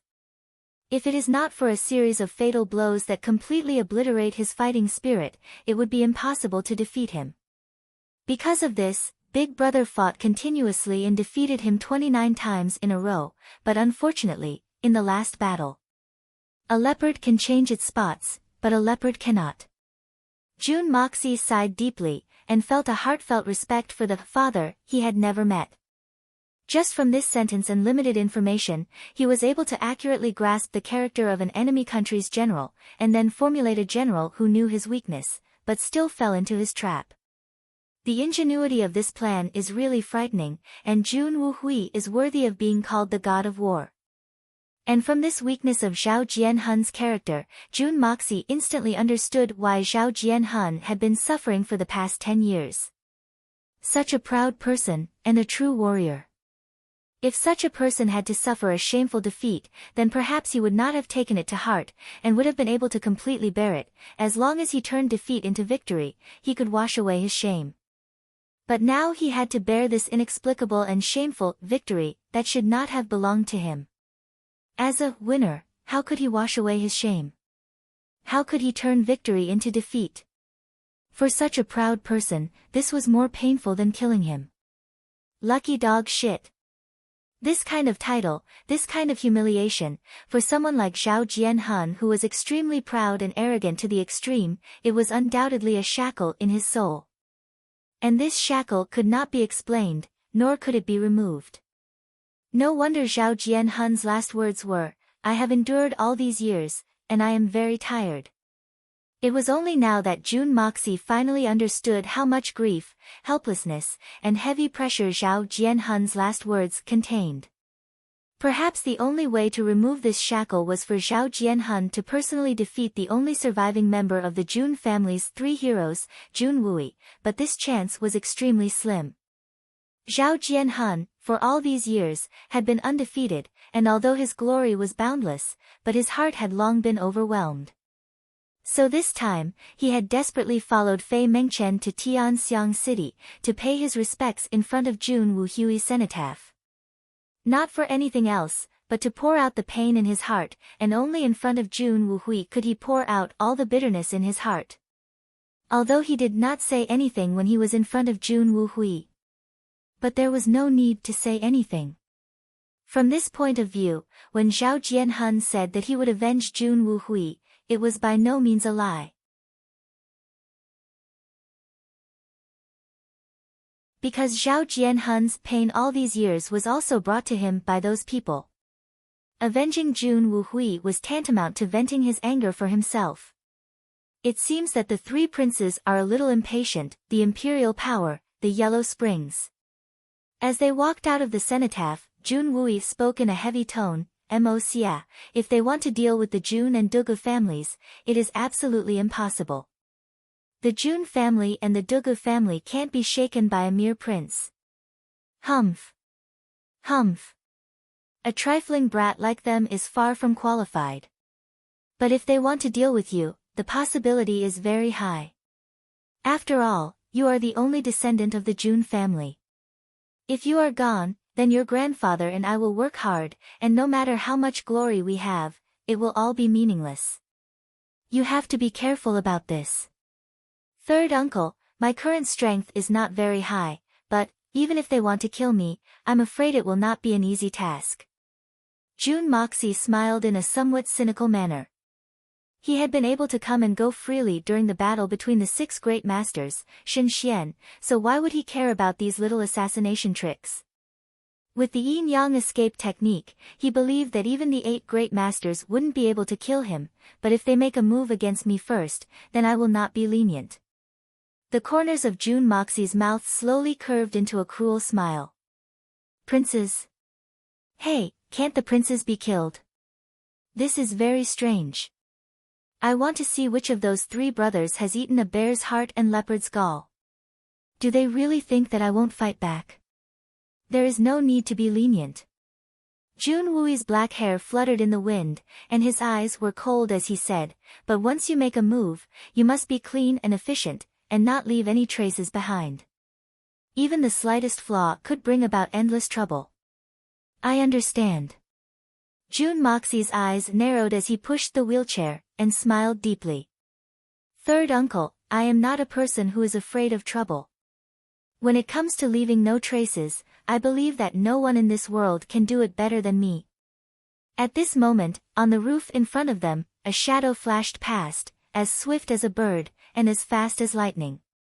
Even with the eyesight of Jun Moxie and his nephew, they only felt a blur in front of them, and then everything returned to normal. What a fast movement technique! It is far beyond our reach. Jun Wui's pupils shrank. Jun Moxie's heart skipped a beat. Although he couldn't see the face of the shadow just now, the smooth way it flew was somewhat familiar. It was like a goshawk gliding in the sky, elegant and fast. In this world, there was only one person who could display such perfect speed and elegance, and that person was Solitary Eagle. "Third uncle, that person seems to be an old friend. I will go and take a look, and you can go back first in the sedan." "Don't worry about me," Jun Moxie said slowly as he looked in the direction where the shadow disappeared. "The World Cup has begun. Brothers and sisters, who knows how miserable I have been these few nights. I am a standard football fan. I know that I can watch the game with just a click of my finger, but I have to force myself not to click on it, or else I won't have time to write. What a dilemma. What makes me most depressed is that a few brothers in the group would report the situation of the game every few minutes, and then pop in my window and say, 'Good game.' Fuck. Is it that good?" You're tuning in to the Blissful Bookshelf YouTube channel. We're so grateful for your support, and don't forget to subscribe to join us on this incredible journey through captivating stories. Your generosity through donations truly makes a world of difference, as it's the primary source of revenue that allows me to expand and enhance this channel for you. Thank you from the bottom of my heart for being a part of this adventure.